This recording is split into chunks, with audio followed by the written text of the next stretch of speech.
anniversary, I just realized that the score has gone crazy because I've been pressing buttons. So it is not -1 to 2. It is 0-0. I'm joined today on the Heroes 10th anniversary stream with Luca. How are you doing today, Luca? Hello there, ladies and gentlemen. It's very interesting that yours likes -1. Mine likes to just make it a default win for the blue team whenever I push buttons. We're here. It's the second day. Oh my god, the teams are ready already. We're probably diving into this draft. It's KDA Agents against Hypernova. Look at that. Hypernova, yes, we are indeed. We're already jumping in. We don't have time for anything else. We're a little bit late. Luca and I obviously like a lazy Sunday. And today is not a lazy Sunday. We're getting up and early just so that we can give enough time for those who have organised so many other tournaments around. And I just want to give a big shout out to Random Aggro, who edited the highlights reel that we're showing before the stream, and also we'll be showing at the end. There's about 20 minutes. It will go up on YouTube at some point.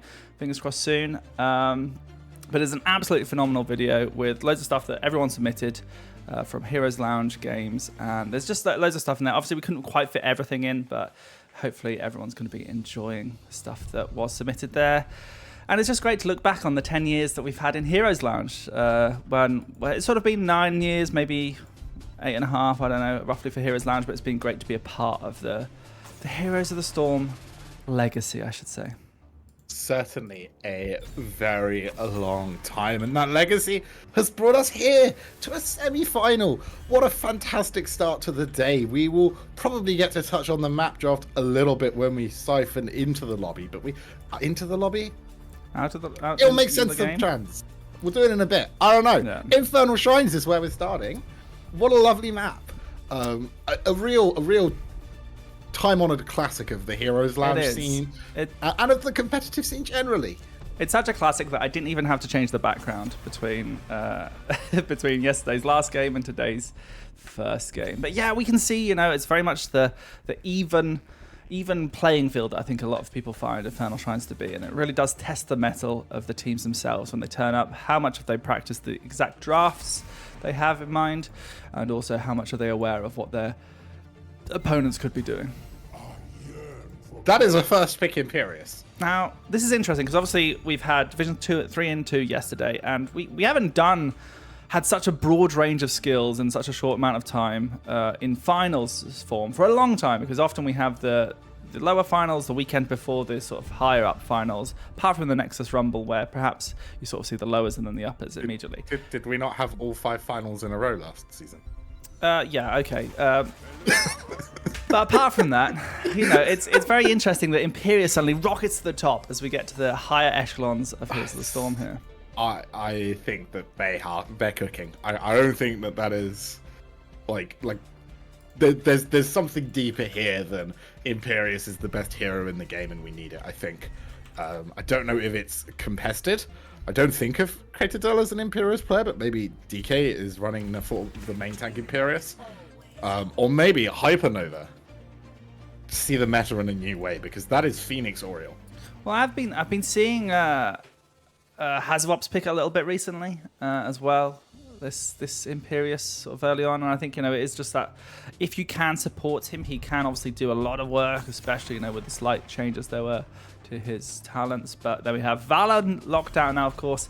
Taka picking up the Oriole does make Valor being a potential issue. But I mean, with Phoenix Valor, that sounds like a very squishy composition.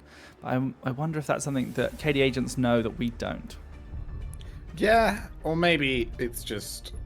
I guess at this point, you could still run Phoenix in an offlane and Imperius as your tank, and take Valor and something else supportive for the 4-man. There's a lot of ways that this draft can go. I really like this ETC. ETC disjoints Imperius incredibly well. It disjoints Phoenix incredibly well. It is in danger if it gets caught, but DK is not going to get caught. He's a little bit of a legend, Well, DK he wouldn't mess up. DK, in my mind, last season, I think they were playing around a lot with Crowd Surfer, trying to use that a bit more, trying to cook something up a little bit with ETC, as we've already talked about. Crowd Surfer is so funny. Yeah. This is not a Crowd Surfer draft at the moment, in my mind. Although the Entomb changes it a little bit, but you really want that big W to disjoint Phoenix and to disjoint Imperius. Well, because Crowd Surfer was changed, right, so that it doesn't always get its CDR if you connect with a minion or something like that. I can't remember. I think it was recently changed or something. Or maybe it's the... But yeah, anyway, the whole point of Crowd Surfer is if you miss your power slide, you get it back pretty soon. Yes. Maybe I'm making up Which that. I guess if you miss a lot of power slides, has to be really good.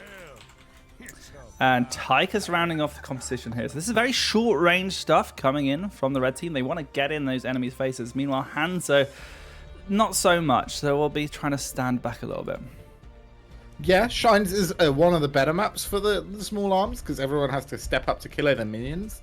They are a little bit light on Shrine Clear if Hogger doesn't arrive.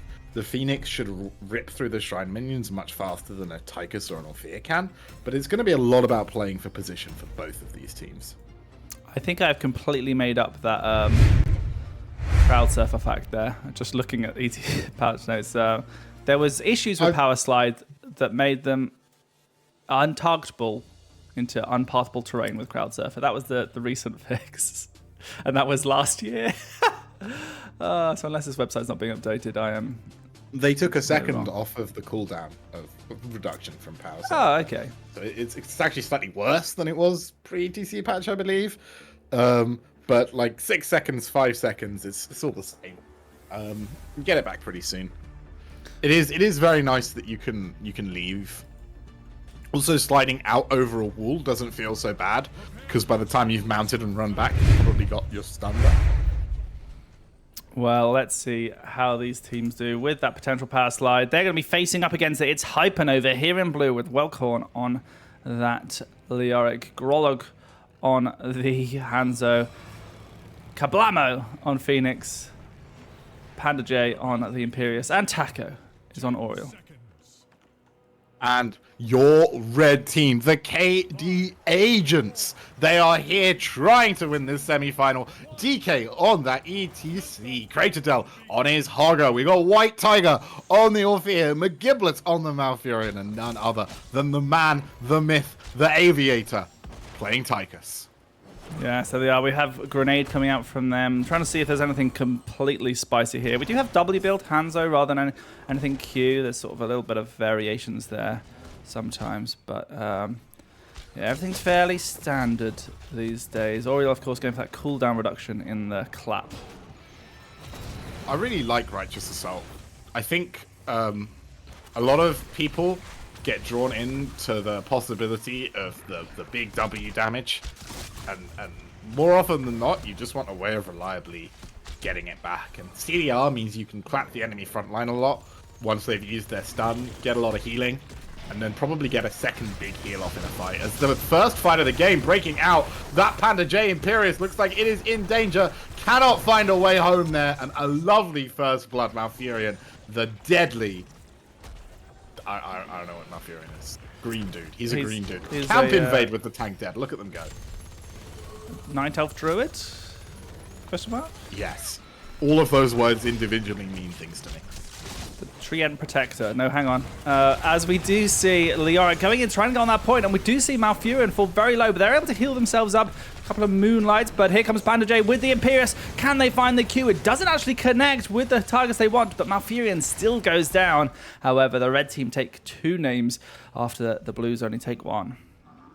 Really, really well played there by McGiblets. Seeing very early on there was no way he was going to make it out alive. And so instead of trying to run for safety, just finding as much space as he could, living as long as he could, and netting his team a chance to not only kill that Hanzo off, but pick up a second kill there as well.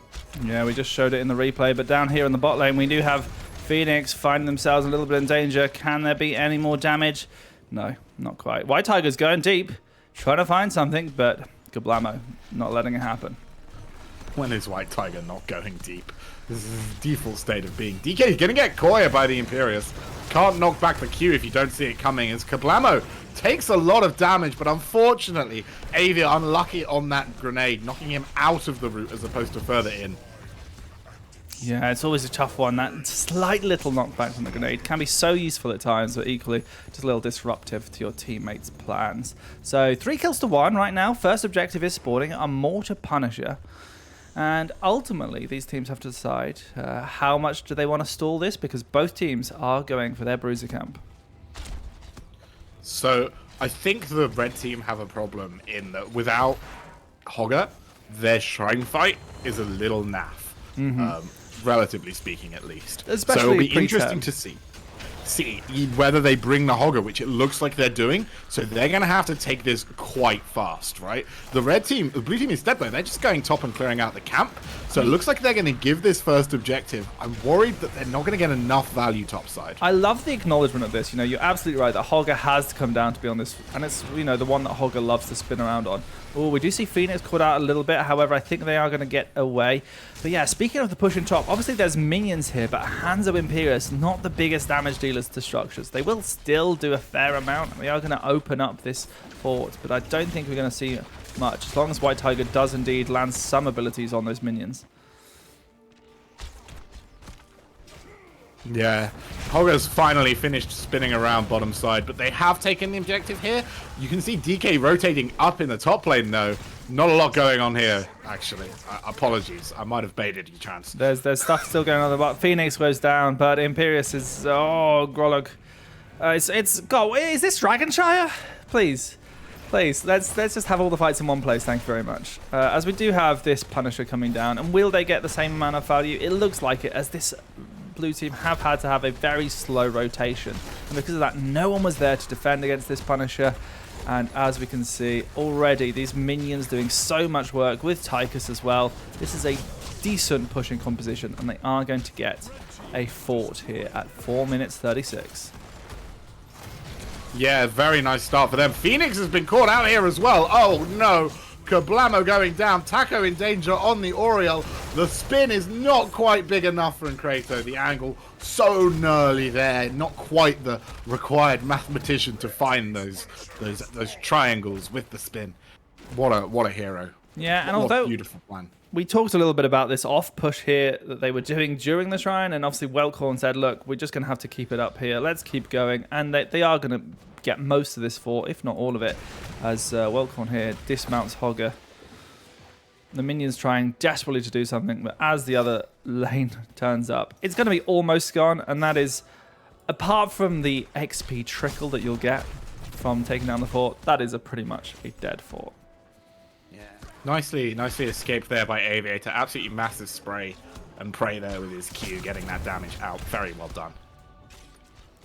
So as we have now level 10, Mosh Pit is picked up. We didn't see it all of yesterday. There's so many times where we saw the stage dive. DK holding onto it there, but didn't matter. Imperius still goes down after a massive chomp from White Tiger. Aviator took one look at that Imperius and thought, White's going to kill him. I'm just going to pop my Odin right now. And in front of the coming down Odin. Beautiful engage though on the Hanzo. That is another kill. DK on the ETC is taking names. I mean, look at the way that the red team are playing together. They are very close-knit, using this tranquility to its great advantage, really swarming around their opponents. And that is what we expected from this draft, and they are executing it perfectly. DK, however, is stuck in a little bit of a gap between that Entomb and the wall. White Tiger now unable to escape. And this is a good couple of kills from the blue team in this overextension, potentially, from the red team. From downtown! Oh! The splash doesn't catch Malfurion, but it doesn't matter. Hogger able to interrupt the Imperius' heroic. And there's quite a few kills there from the blue team that have brought them right back into the game, despite losing that middle fort. Yeah, no, the XP now has leveled out really nicely. Massively unfortunate misplay there from DK. By hitting his stun, he didn't have it back in time to then Q over the Entomb. We'll workshop that one later, try and miss more abilities so that we can escape. Yeah, we did talk. He wants to go again. Mouth is not ready for this. Yeah, great whip here from Taco, and that means that DK finds out that ETC still does have a little bit of squish around him and escapes with just 100 HP. Of course, DK went for this level 7 hammer-on talent that did get buffed a little bit. And, you know, it means that they can stay in those fights brawling a lot longer, but once they're out of the fights, a little less healing and not quite as much damage. Yeah, does give him a bit more damage. The Entomb, though, is massive. McGiblets is in so much trouble. A really nice mosh pit, though, might save the day. ETC, what a beautiful turnaround in that fight. Panda J's going to go down. The Odin is firing at these fools. Kablamo is not able to mount up. The Phoenix is out of shield. Can they get him down? A little bit of a misfire on that W there, Andy, but he's going to get so much space out of his mean lean killing machine. And White Tiger once more. Can he get the Leo? Yes, he can. Oh no, he can't. As the takedown comes, Phoenix and scatter arrows is just so much quick damage in those chokes. Really is a tough spot to be in when you're chasing these kills. A little bit of a mistake there, but once again, Red Team were able to come back swinging this, and all of that time, it was a 4 versus 5. Kratos was doing the top camp, and now already started on this middle Punisher, an Arcane Punisher Luca, and already 20 minions over the side of the Red Team. Can the Blue Team wrestle it back? Still no White Tiger. He is wandering back now as soon as he realizes he's alive. The Entomb is going to whiff, but DK is quite deep. He does not have his Q, and he is going to go down. The stun, though, from Kratos onto 4. Can Tychus find kills? Aviator is spraying all over the enemies, but it's not quite enough. Wellcorn dropping low, but getting topped back up by Tacos Oriel, and with the tank dead, I think the Red Team are going to have to give up the fight, but White really wants to poke in, get as much value as he can. Can they punish? It's 37-31. In goes the Hogger, spinning to get a couple more. The Shrine minions are falling trans. It's so low, but a huge Phoenix is going to get the members of the Red Team low. They secure the Shrine. Wellcorn is in danger. Can he get away? It looks like the root is going to seal the Leoric's fate. What a clutch from the KD agents. Yeah, take a deep breath there, Luca. You just expended all of your air for the next month, it felt like. Has so much action happening on that Shrine, but the Red Team getting this Punisher after the Blue Team did a phenomenal job, especially that Dragon's Arrow that didn't connect with the dead ETC, but instead wham, slammed onto that Malfurion. But once again, Odin coming down this mid lane, but Blue Team a bit more prepared to defend this Punisher, and we may not see the same amount of damage as we had for the first one. Yeah, the defense there, relatively calm. They've got a level lead, though, Trans, and if we're honest, that was the real story there. The forts are almost all down. The top lane will probably get poked out with the 16s, and with an XP lead and a map advantage, I think everyone's going to be happy as DK's styling over the wall for his power slide. That's what we're all here for. Yeah, well, surfer value. Blue Team are, of course, aware that potentially the next fight has to happen before the level 16 comes in for the Red Team, or they have to wait till they get level 16. They're not too far behind, but it's still enough that they need to think about their actions. It feels like they're avoiding fights for the time being, knowing that they will have 16 for the next objective. And they have some great heroics, you know, the Purification Salvo, as well as the Imperious Wrath of Angiris does help in these team fight locations. But Red Team looking to claim this fort, and rightfully so, as that will remove that easy access well. But it's still not a level 16 fight, and Wellcorn is in deep. Are the Blue Team going to commit to this with the Dragon's Arrow soon, or not? Well, they've done an incredible job, Trans, of soaking levels up. So there's not going to be a window where they are down meaningfully. It does look like both teams decide they don't really want to fight up in there. Neither side feeling confident pre-16. But now the 16s are in.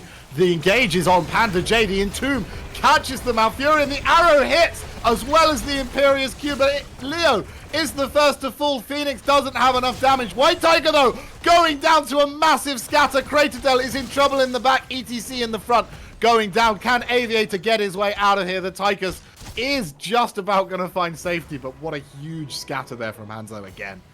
Oh, he's coming back. Oh, they're looking for Aviator. Dodges the Sonic Arrow. There wouldn't probably be enough damage just yet to finish the job, but both teams with level 16, and I mean, the Blue Team are coming back swinging in this second half. Phoenix can start to be a menace, especially now with this offensive cadence, that percentage damage onto the ETC, who has so much physical armor, can really do great job at cutting through. It's true. It is going to make it a lot harder for the ETC to weather the AA pressure. Leo as well, coming online now with his damage reduction build is going to make the Orthea and the Tychus feel a lot less impactful. Both heroes are entirely about their damage output. Neither of them do particularly impressive CC or control of the fight, right? So it's getting scary, but the KD agents, they're not scared. White Tiger may They're have been running in, they found spotted. Imperius. But it doesn't matter. Oh, it's a great Aegis hit just to stop the combo, but unfortunately it keeps the bite open. A nice in-tomb, but with Imperius down, do they have the control for this? Hogger spinning around into the back, finds themselves a lot of damage against that Hanzo, but with a great mosh pit here, the blue team are stationary, but the damage isn't following up just yet. Both both Oriel and Phoenix able to get away a little bit with some damage, but have I spoken too soon, as Oriel and Leoric both go down with Hanzo to follow.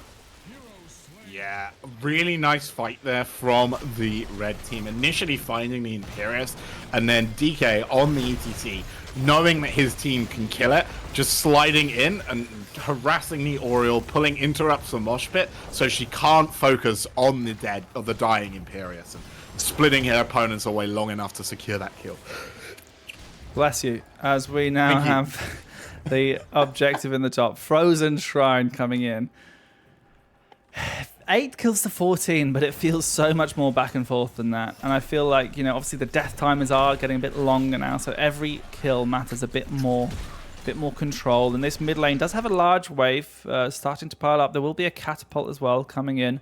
The blue team need to be aware of that, and that's why they have sent Phoenix to clear it. Meanwhile, this top Punisher, of course, being claimed, the blue team are just resigning to the fact that they will have to defend it. And this is really lovely for the KD agents, because barring any major mishaps, they should now be able to run into the level 16 fight with, to the next objective with level 20. I've no idea where the number 16 came from there. That is, even by my standards, impressive. Don't worry. It should now not be another order to contest before 20. Yesterday I talked about a level 12 talent at some point, so it's all going crazy. These are the changes coming, obviously, in the 10th anniversary patch. I guess Chromie way back in the day. Way back in the day. That's a real blast from the past. That's back when she could hit people off her screen. Yeah. Now you have to actually be in her screen's worth of vision to die to Chromie. Originally described as an artillery mage, I believe Chromie was. She was sort of put in the same place as Azmodan for a while in terms of long-range damage, and now she's much more reasonable to a point. Anyway, here in this match, in the modern day, we have a 39 cap from the red team. As you say, they're looking for level 20. The blue team are trying to force the issue a little bit by claiming, well, no minions. They got one. They're just look at them go. They're just prepping it for the red team. Yeah, they are, aren't they? I guess. They've also bought themselves enough 20 time for this 22. defense. Yeah, this is the tough thing. Like, most of the minion waves were on the side of the blue team, so the Reds couldn't quite pick up what they wanted immediately. And it might have been that, just picking up this Punisher and pushing, getting these front walls would have got them to 20 earlier, but who knows? I think this is all about Big Red Button. It is. I think they need, none of the other 20s in this game do as much for this push or this defense, and so they really want to have that massive Odin come down and try and get them all the way to the core. The Punisher jump, not getting a lot of value here, as down comes the big boy. Already though, Punisher half health, very well defended so far by the blue team. I think they're only going to lose a keep here. Even then, if they get a good fight, they might not even. That's the last jump the Punisher's going to have, so they are fundamentally just 5v5 here. The keep does fall, but at what price? A huge cleanse, but Mouth doesn't have that for the arrow now. Can Hanzo find the angle? You see Imperius is getting bullied a bit here, Panda J. Taco going to drop a shield just to get them safe, and the arrow never got unleashed, but... No. Unfortunate. Once you see Malfurion cleanse in a fight, as Hanzo, you're licking your lips. I mean, there were some great plays there. DK did a wonderful job interrupting the Imperius Q onto the Tychus. Tychus was then able to dodge out of the Entomb because of that. All these events transpiring that the red team slip away. And I think Hanzo was waiting for a little bit more of a confirmation there. Maybe trying to find something else that was not quite there. As of course, if Imperius misses that Q, that cooldown reduction is not there for them to continue going after the Hanzo arrow hits. So yeah, very much a patient play here from both teams, as the blue team now have to wait for their next engage opportunity. Potentially this Arcane Shrine that'll be a little while yet. Yeah, still another minute and a half before that one's going to get announced, I reckon. Very interesting as well to see DK opting in for the new ETC upgraded Storm Shield, Power to the Horde, giving now 30% or more of target's health as shield. Oh, speaking of someone needing a shield, Aviator here doing a camp while the rest of their team retreats. Potentially a little bit of a greedy choice. And will it cost the red team a heap of momentum? Let's wait and see. Well, the very real danger here is that they can now siege this bottom fort and go into this shrine without their opponents having that nearby well, at least in the bottom side. But look at how the red team are moving. They're going to try and invade this top camp and get proper catapult pressure onto their opponent's core. Looks like this is just the trade that we're going to see happen, as Aviator will just about be back in time for the time. So yeah, I mean, calculation from the man in blue. So this is a big decision here. Leoric might look to wrap around on the ETC, knowing that Power Slide's going to be there. Oh, Dragon's Arrow comes out. Hits perfectly. DK in a lot of danger right now. Entomb is available. It doesn't quite connect, but oh, DK goes over the wall still. Hanzo trying to chase, either also able to go over. And DK, I'm afraid you will lose your life here after trying to outplay the enemy. The enemy saw right through you. Doesn't make that keep feel worth it anymore with the objective announced. This could be Hypernova's window back into the game. As I think the KD agents didn't respect their winning position, right? Yes, your Tychus died and you couldn't do what you wanted to on the map, but you were still up a keep. You still had that top lane pressure. If you had just chilled, you would be in a great position for this shrine, but they got greedy, they got punished, and now they're probably going to have the map evened out on them as this bottom keep is in danger of falling. Yeah, and I mean, their defensive capabilities are not quite as good. Hanzo is pretty good at defending against these Punishers. Tychus with Big Red Button will be good, but Orphea just does nothing against the Punisher, essentially. You are all just but loose noodle auto attacks.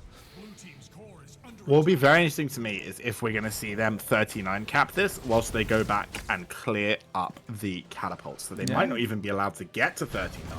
Especially as Phoenix has shown, although Orphea has also rotated away, perhaps now being called back with that being shown. But Leoric does fall very low. The grenade is enough. Taco not able to get that shield of hope that would have been so essential. Blue team do capture the Punisher, but the red team are now on all assault. Panda J falling low, but can they find the Q back in? No, they go out instead, retreating for their health, acknowledging that ETC has now arrived from the Hall of Storms.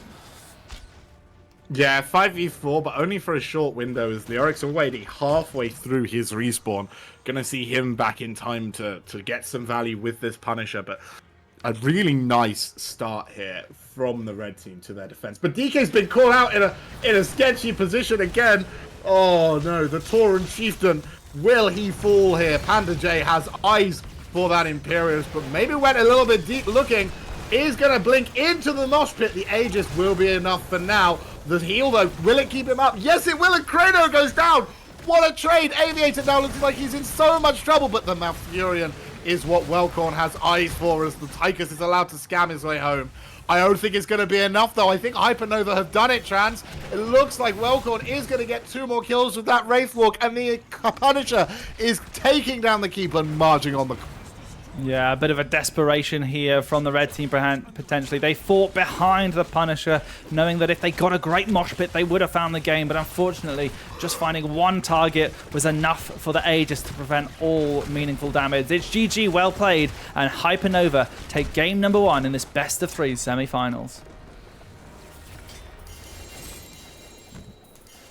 GG.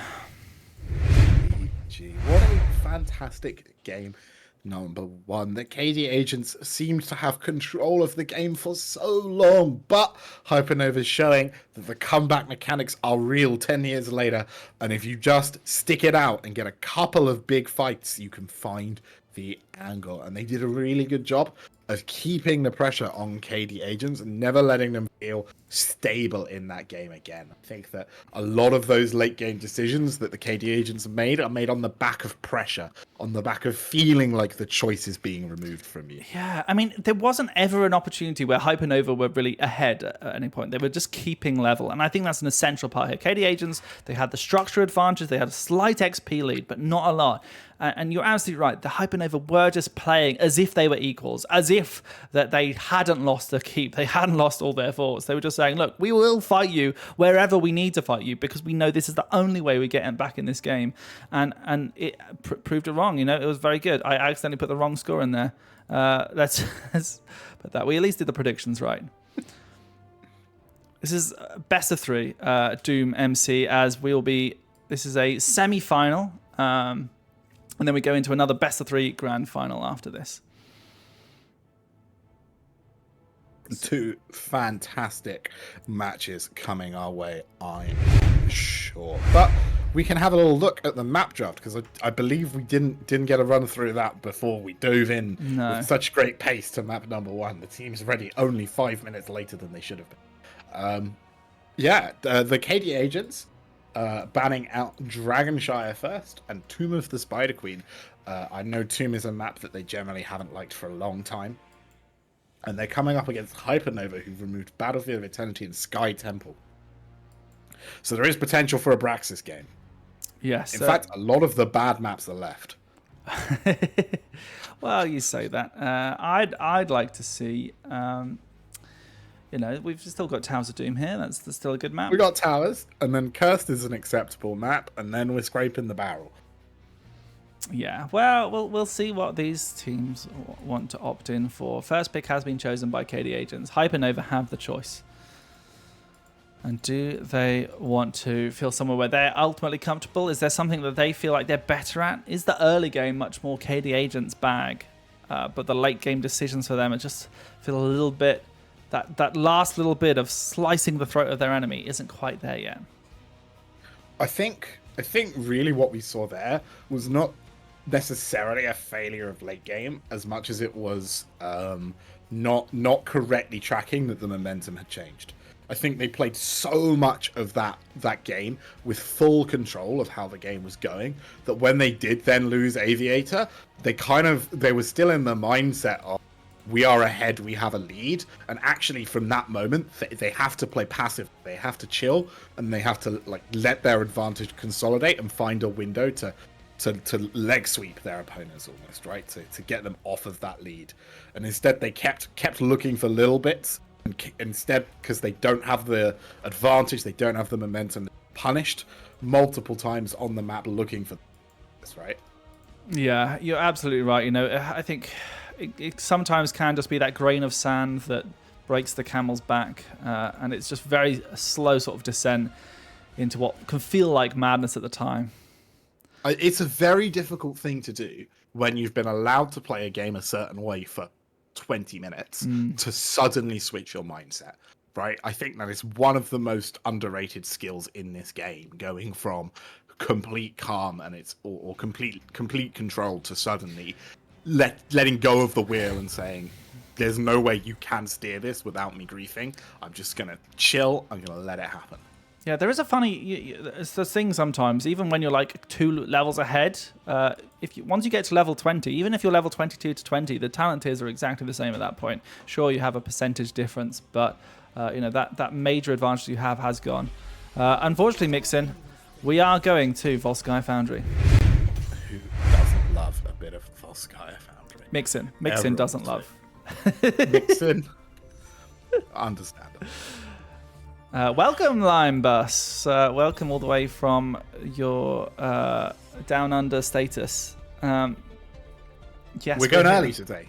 We're a little bit early. It was to sort of give a little bit of space. There was potentially going to be some other things happening between this and some pro stuff, some of the cash stuff, but they had to move things around. There is then the show match, I believe, 5 p.m. GMT, BST. That's going to be 6 o'clock.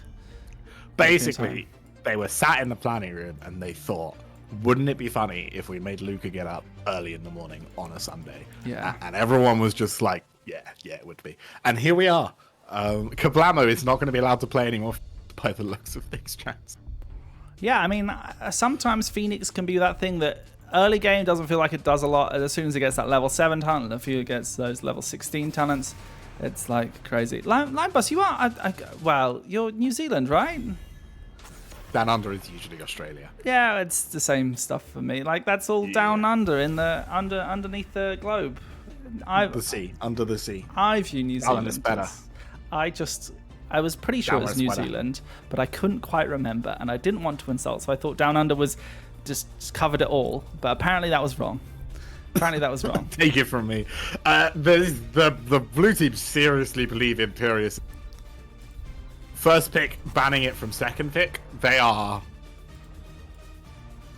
big. They're big Imperius. I might have been wrong. I personally feel like I'd rather have the Valor than the Imperius right now. Yeah. We have Nazeebo. Nice pick there from fellow Brit Aviator going for the Valor. As Kablamo's gone for the Nazeebo. So we talked about this and how early game very much felt in the KD Agent stage, and late game was when they came back, Hypernova, and we have Nazeebo picked up for them. And I guess here's a little bit of a silver lining of Stitches, right? If you're going to come back later on as well and maybe have some pickoffs, you get the Stitches to grab it back in. Yeah. People who pick Stitches are bad and should feel bad. Yeah, as a good old Pommy, I think Stitches is great. I'm trying to insult myself now to make up for insulting Linebus. I guess Gorge Portal is scary. I don't know if maybe White Tiger is a Medivh gamer. I never think of him as a Medivh gamer because Medivh doesn't hide in bushes and kill people from behind. But true. I guess he might have. He could be multifaceted. There's definitely plenty of avenues that KD Agents could have gone down. And I guess the fear is there that Medivh might be coming out, just generally. But as we see, Leoric is banned here. Those Entombs just a little too much. Craterdale still has a plethora of picks to pick up. Oriel's still available should they want it. And there wasn't a major battery last time. We are going to see the Lucio instead. Those high fives maybe coming in clutch to stop the hooks. I think the Oriel last time was used with the Phoenix on purpose. She didn't go for that W16 to get the big Oriel value, but instead just gave Phoenix more auto attack speed. I think like with the W Phoenix, with the percentage damage that he can rattle off, just giving him a bit more AA speed is probably, I think that's a plan from draft, right? Yeah. And we do see Malthael and Maiev coming out. A little bit of a Super Unstoppable Bros inspiration here, maybe, Luca. I highly doubt it. I know that Craterdale has played Malthael in the past. Do you think we're going to see that level 20 upgrade talent maybe this game? I think this is rights for Hook. Yeah, makes a lot of sense. But we do have Maiev. So it is Bunker. It is Bunker, and Bunker does beat rights if you're good enough. So maybe not. You could have Warden's Cage and Malthael ulti on top. That's my theory crafting right now. Yeah. The Hanzo coming out, honestly, makes me terrified for Valor. I don't think she has a lot of protection. And the scatters that Grolg was landing for fun last game makes me worried that we are going to see Aviator vanish on more than one occasion. It's quite a squishy team on the side of the Reds. They've got Nazeebo, Hanzo as the damage on the side of the Blues. Will it be consistent enough? You can get your predictions in now here. Who is going to get through to that grand final? Hypernova have only one game they need to win, whereas KD Agents need to win the back-to-back to make sure they get into the finals. Predictions are up and available over the chat. This is the 10th anniversary tournament here. This is Division 1. Our best players here for our amateur series. Of course, we encourage some of the even better players to go play in the cash prize tournament to help support that wonderful thing that the Ravencourt guys did over there. Better than Aviator? Surely not. It's hard to say. Look, Luca's got a license because he said he took a bit of abuse from Aviator yesterday. Caught some strays yesterday. I think I got B-step yesterday as well. Wow. I never checked that for. We'll move on though with our lives. Let's see. Predictions fairly even right now. Let's see as we get into game number 2. And over here on the blue team, it is Hypernova with Kablamo on that Nazeebo, Taco on Lucio, Welkhorn on the Blaze, Panda J on Johanna, and Grolg G on Grolg on the Hanzo.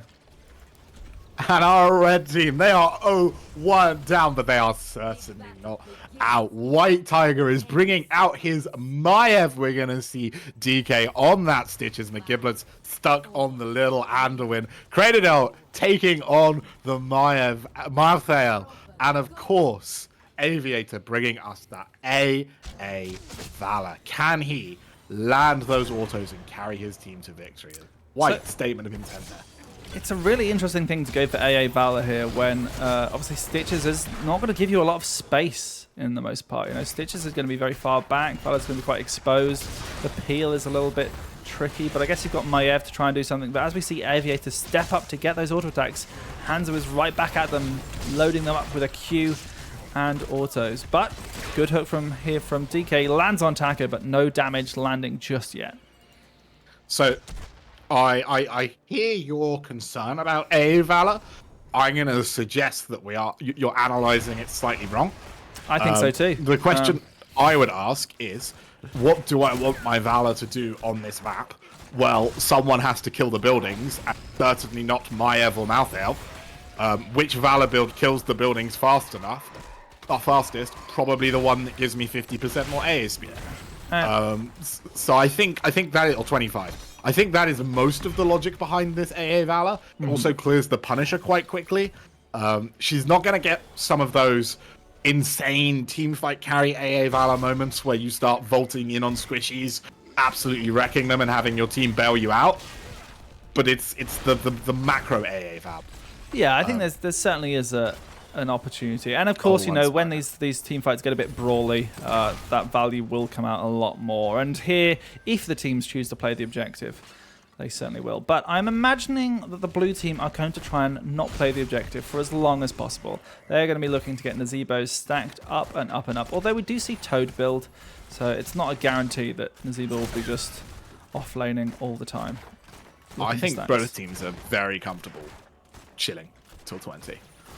Till 20. We lock in, folks. We're here till 20. I think both sides have shown very clearly that in draft their Volskaya plan is be unbeatable in a level 20 fight. And until we get to that level 20 fight, it's going to be hard to know exactly who it is going to take that home. Well, we do indeed have the Death's Reach on level 1, which usually is a little bit of an indicator of potentially the Tormented Souls. You can sort of play either whatever level 1 really with whatever level 10, but most times you do have Tormented Souls picking up this additional range. However, it doesn't guarantee it. We do see Nazeebo dropping the wall. Will Maiev want to pop in? And they do indeed. They try to find something. They have the turret if they want to use it for here. Looks like we're already getting our first brawl over what most teams consider the actual objective. And already Blaze is in the backline. Aviator is falling low, but backing away from their healer. They're looking to go for Blaze here as Stitches goes away from the point. McGiblets gets caught in a zombie wall, and it's going to be first blood here for the blue team. Yeah, nice change of focus there. Bullying the Valor for to step away and then just turning around onto the Anduin. But the red team didn't use a turret and the blue team did. So item control still 1-1. Only a small XP gain there for the blue team. Not a lot else. As Panda J gonna get hooked. Iron Skin though, keeping him safe for now. Yeah, just looking back on the replay here of that fight, you can see that Anduin just got a little bit pinned away out of the fight. It was a superb zombie wall to catch them. A well-deserved kill here for Hypernova. Meanwhile, back in the live game, we do have DK looking still for those hooks, trying to find maybe that Lucio, but pushing forward. Aviator now here to stack a few more of those autos. They didn't lose their Gambit stacks last game. Last fight, even. Yeah. 34 is a respectable number of stacks for Aviator. It's obviously not insane, but he's not expecting to be insane in the draft, right? Mm-hmm. If he can even get up to 100 by level 13, 14, he's going to be pretty... Yeah, I mean, sometimes it's all about that actual baseline speed that you get from the Gambit anyway, rather than the additional damage. As we do have them retreat here, White Tiger finds a double pull. The hook comes out onto Kablamo. Kablamo in a lot of danger. The healing coming down. The beacon is going to provide a little bit, but Panda J falls lower and lower. Death can't quite find the strike just yet. But that's a decent chunk of damage, but that was a full 5-man rotation here. Oh, and it's a great root on top of it. DK and McGiblets find the kill against Johanna. Very nicely done there. I think even without the Joe kill, you're already excited that you forced your opponents to use their healing beacon, but now you've got the XP back as well. Everyone's having a good time. It's White Tiger trying to bully that Hanzo, not going to get there. DK stepping up for the hook behind the... Just having a little reach around. Can he find anything exciting? Excuse me. As White Tiger, of course, using the fact that Umbral Train has an AoE, you can use it on structures, minions, and just try and catch those heroes that are next to it. But this time, Hanzo wasn't quite close enough. Yeah, level 10 coming in soon. And we'll see what happens here. Obviously, Gorge very much still available because these structures are all still up at this level 10 moment. We do have the... Oh, interesting that we have the Spirit from Nazeebo. Yeah. Yeah. Luca taking a moment to extra think about that, and you could hear the cogs in his brain. I like the Spirit, but actually on Volskaya, the ability to just basically run up to a building, push gargantuan spiders, and then run away.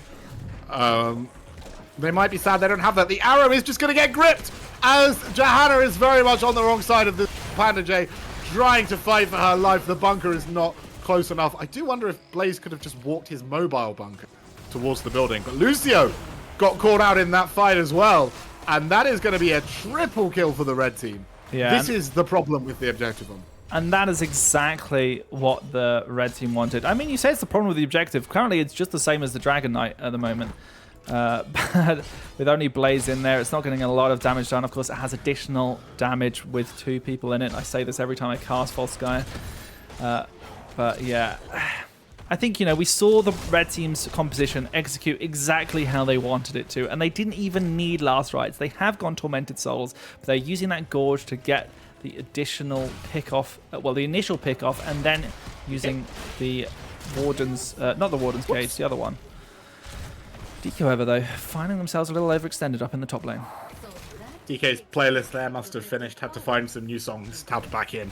4-man was on his screen already. You hate to see it. The arrow does catch both backliners. The follow-up isn't there, but they just want White. The grip was almost done. Oh. Yeah, Gibbous couldn't quite get the desperate prayer off in time. As now see White Tiger pausing. Are we suggesting that maybe the music change was more complex? I think maybe Spotify disconnected him and he had to sign back in.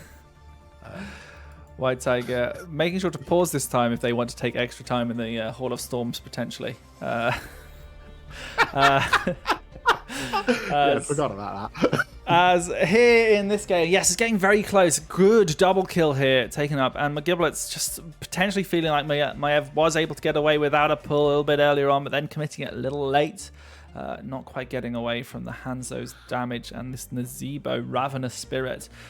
And Ravenous Spirit, yeah, it comes in. It's great in team fights. It's great at doing healing reduction, and maybe that's their plan. Level 20, of course, popping that on top of the Malthael might mean that they can't quite get the value they want out of the level 20 upgrade. We do have the containment disc instead of the Warden's Cage, and I think, that helps with their individual pickoffs. But once these external structures, these forts have gone down, I'm not sure if the Stitcher's Gorge is going to get quite as much value as they wanted to. Yeah, I don't know. I'd be a little bit surprised if they want to give up Vile Infection, because then where is their siege damage? Yeah, it's true. But maybe they don't. Maybe the Malthael is so scary that they feel they need the Ravenous 20 for the heal reduction. Though if they were that worried about heal reduction, why is Joe move speed on 7? Yeah, maybe she needs to run away from ETC. It's true. Oh, it's not ETC, true. from Stitches. I don't know. It's true. It's very hard to know exactly what they're right, especially when you've picked a hero called Nazeebo. At that point already, all bets are off. Well, let's get back into this game right now. We do have Aviator finding a little bit low, but with no Dragon's Arrow, they're not in just danger. But I love this sort of organic siege that they're trying to do here, the blue team. Just finding a little bit of damage here and there just to combat what the red team had done earlier. But very even in this game. Look at this XP difference. It is in the hundreds. Teams just need a wave soaked here and there, and they will be exactly the same. This is such a close tournament here, this 10th anniversary. But we see a great hook onto Lucio. If they can get themselves out of there, there won't be a pull available. Lucio will be able to get away unless the light bomb lands perfectly, and Taco will indeed fall. A good not Warden's Cage, I keep calling it that, onto the Nazeebo means they're in danger, but Bunker will get them safe for now.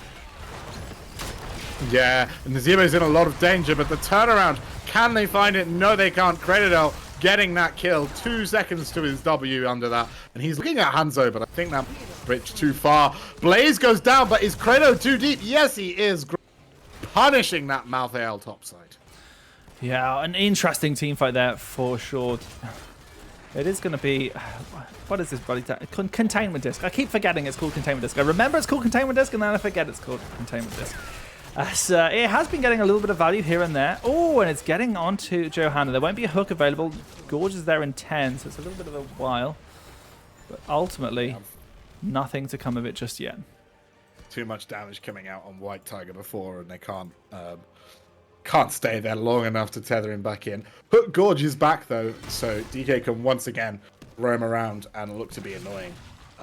You'll love to see it. Yeah, well, hopefully they won't go too aggressively. They found that if they go too deep into the enemy side, they will find themselves certainly at the mercy of a Lucio speed boosting that whole team to surround Stitches. Yeah, and Stitches, once surrounded, is in a lot of danger, especially with the Gorge style, not Bile. White Tiger not quite able to connect the disc there onto Panther J. Nice attempt. It's such a short cooldown that you really can just throw it out. And I really like the disc into hook plan that they have as well, making it possible, like giving you that almost second hook, where if the disc connects before DK's gone looking, you can. Yeah, absolutely. It's very clever. They do need to be a little bit careful that Lucio doesn't just high five the disc target, which will stop them from getting hooked. But yeah, I mean that's certainly a worthwhile use of trying to find a team fight. So our next objective has spawned. Hook over the wall, doesn't quite connect with anyone, and Aviator's trying to push this forward. White Tiger, once again, trying to find a disc target, doesn't quite connect. And with Malthael rotating up and level 16 here, the red team might try and find a bit more of an advantage. Yeah, they're pushing, they're bullying their way forwards, but a nice Gorge onto the Johanna again. The arrow is available, but they're going to try and turn it around the White Tiger. There's not a lot of kills coming down here as the grip is needed to save the knives. In goes Kratos, though. His ult is up, and that is on the Joe. Hanzo, though, can he get any counter damage here? Just going to have to leave in the end. A nice pick-off. Well done by Kratos on that mouth. Turn that fight when it was looking sketchy. It was looking so sketchy. The fact that no one on the red team died is actually quite a miracle. Containment Disc being used here by White Tiger, but I think they're a little bit greedy, knowing that Blaze is around the corner still. Top lane is the main point. I think Maiev was just trying to buy time so that Aviator and the rest of the KD agents could get this siege damage in the top lane. Yeah, half the building taken down. A nice outcome here for the red team as they continue to just try and get the little wins on the map. A nice grip is going to catch the Nazeebo, and you could see DK no interest in playing for where the high five was, trying to get the hook on Hanzo whilst Lucio is looking at his. Yeah, as we do have the rotations down here onto the Blaze. Luca, just to let you know, your mic is cutting out a couple of times. I'm not sure if something's happened there, but I just wanted to let you know. Fair enough. If I had the power to fix it transparent, I'll try and talk into it a little bit more. We'll see if that helps. Okay, well, production stuff aside, we are getting ourselves into the later stages of this game still. There is a level lead now. We can look at the XP here, and it's basically all down to those additional hero kills. 4 kills to 8 in advantage for the KD agents, but we've been in this scenario before. We've seen the KD agents win or slowly win a game for so long, but then the blue team are able to swing it back. Containment Disc comes out onto the Johanna. Can they find anything more at this, as they are 5 versus 4? Hooks will be available very, very soon, but with the minions in the way, DK didn't quite want to risk it just yet as they position themselves forward. But everyone's behind the wall. Only just. Really, really towing the line there unnecessarily close. But all fine, all good. I think we saw there really interestingly the high five from Lucy just before the disc was popped. So when Johanna came out of the disc, she was already unstoppable. The silence doesn't then have the same effect it normally would. She can iron skin freely if she needs more shield and another unstoppable. Very heads up from that Lucy. Yeah, really well done. And we are going to have now 2 healing beacons on the side of the red team. They must feel very confident right now, but they don't have that level 20 advantage just yet. And although we are still only on the second objective, only 1 fort has gone down so far. This is really a tough objective to cap as well. The first one, you can kind of sit on it. You're always close to 2 lanes, but this one is a real commitment. If someone's on that objective, your bottom fort is basically up for grabs. So I'm not surprised that teams have struggled to cap it. Yeah, my ex-girlfriend would say I'd never take this top objective. It's far too much commitment for me. As we have this bottom fort being traded for the top side instead now. But the red team saying, look, we know you're going for bot. We know you're all there. We're just going to open this up. And you know what? That's a great plan from them. They're not going to get any damage done on this keep, but they need to get out of there quickly because Dragon's Arrow from downtown will hold them to a position for a much longer. And Aviator's very far forward. Blessed Shield comes out, but a nice pull comes there. Dragon's Arrow committed a bit early. I'd have loved to have seen it on the Underwood, but now we see White Tiger going, trying to find the pull. Iron Skin being used, but Nazeebo, with that Ravenous Spirit, able to ward everyone off for the time being. Still, it's a 5v5 brawl at the top. With level 20 here, we do have that Tormented Souls upgrade, and Kratos will be looking for those long, long fights. Blaze goes in. Maybe not a wise decision here, Luca. No, he is going to have to run away. The bunker gets popped. We can see they're just really trying to zone their opponents off of this keep. They know that Aviator has the range to shell it, but he doesn't necessarily have the protection to stay safe, so they don't want to walk away. But Panda J might have stepped up too close. The skin is available straight away. Can they walk their way out of this one? The Joe is in so much trouble. Out comes the big ult from Malthael. That is going to be a lot of damage. Joe goes down first. The Hanzo is in danger. The I5 is enough. No, it's not. Tucker's in a lot of trouble here as well, and with this double kill. Now triple kill as Cronodel just has this ultimate forever, it seems, under the new 20 upgrade. No one can stop Death, and no one can stop Death's heroic ability, as it did seem to go on for ages. Just a reminder for those who haven't read the patch notes, it now refreshes with takedowns, and when in 2 heroes are being touched, it doesn't go down in time. As we see the pressure going onto the core, we know that, as Lucas said earlier, Valor is the one who has to do the siege damage. The rest of the team are just interference. They are pushing onto this core. Out comes the Ravenous Spirit. They don't have level 20 yet. Craterdale is falling low, but not without Blaze going down. Aviator still perfectly healthy, and this is going to be GG. Well played. Game number 2 goes over to the KD Agents, and we have a 3-game series on our hands. GG. GG indeed. What a lovely win there from the KD Agents. I think that Hypernova just too greedy trying to defend their keep. Their opponents had 20. You've just got to back off and say, we have a 20 draft as well. Fighting 19 into 20 when both teams have a 20 draft seems like a very not good plan, right? It's the equivalent of both drafting alt comps and then fighting 9-10 almost. I think... You can see from the damage, right, just how un-team fight focused this Valor is. It's sitting 35k in what must have been at least 20 minutes, 15, 16 minutes. Like, that is, it's very small damage numbers. She's not playing the style that we're used to seeing with Valors. It's not her job, right? No. It's not just an Aviator issue. It's a draft plan. She's there to control the map, to do the camps, to hit the building. And with 143k damage compared to the Nazeebo's 117, who you'd usually expect to have very high siege damage, it really is, as you say, absolutely a draft plan. And, you know, doing some damage in the team fights doesn't go amiss either. But yeah, I mean, very, very much a tough situation there for the blue team. They were being shoved in the top lane, but you have to sort of say, does someone need to just go off? Do you need to give the keep almost and just soak for 20 because you know that you've got a potential plan? Nazeebo did end up picking up the Vital Infection right at the end there. But yeah, the rest of it's just what they weren't given the opportunity. Good execution here from the KD agents to close out the game.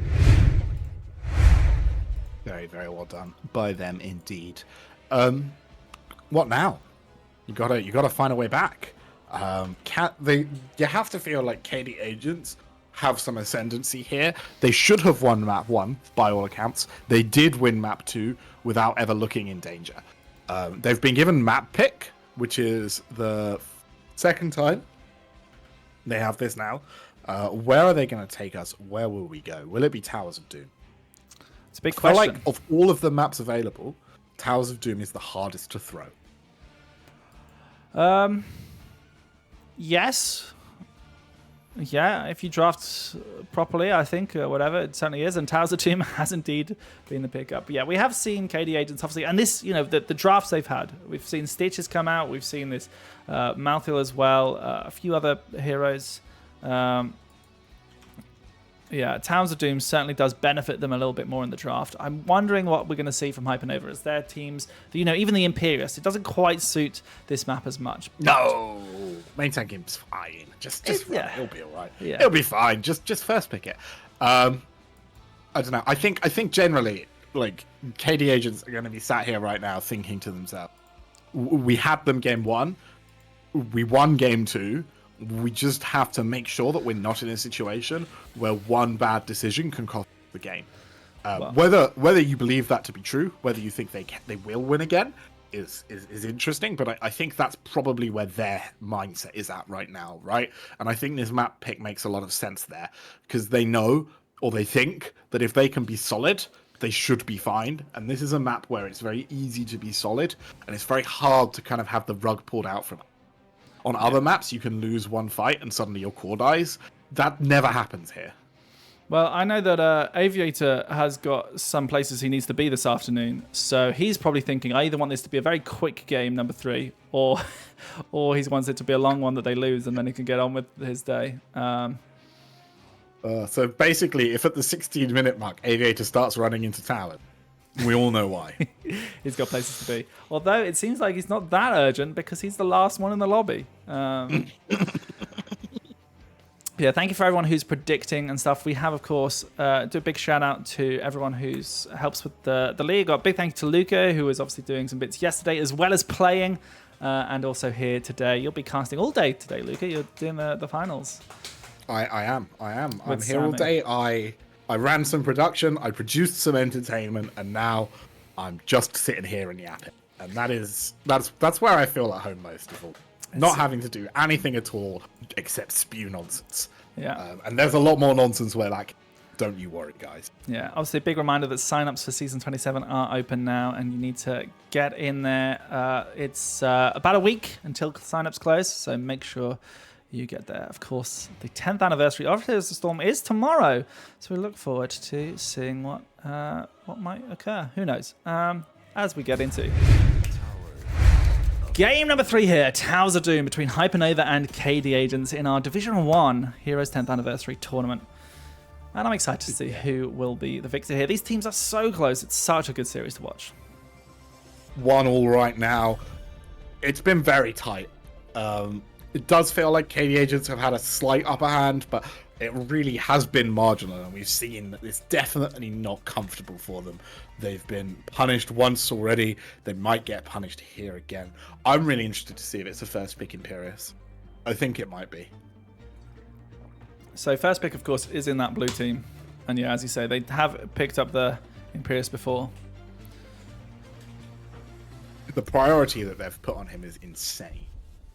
Yeah. I mean, they banned it out last time because they weren't first pick. And I'm not sure. I think Credidel does play it, but I don't think I've seen DK play it. Of course, we can't talk about KDA on Towers of Doom without talking about DPS Diablo. But I think that's more of a KD Rumble strategy when they've got more tank players. And here they don't quite have the abundance of tank players. Imagine having more than one tank player. We've got 8 players and we've got a DPS player playing. I know We've got you playing tank, Luca. Exactly. We all saw how that went. Oh dear, it's kind of banned again. Yeah, they're banning it. They must have a different idea for this first pick. Dahaka surely has to be in the conversation. Hanzo, though, has been really big for Krog, but they've got it late in the draft twice, so maybe we don't need to prioritize it.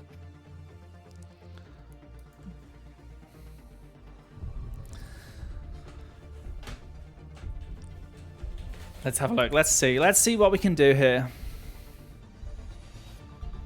They've really thought about it. It is just Dahaka. Oh, and that is the mastery skin as well. All the tints. Look at him go.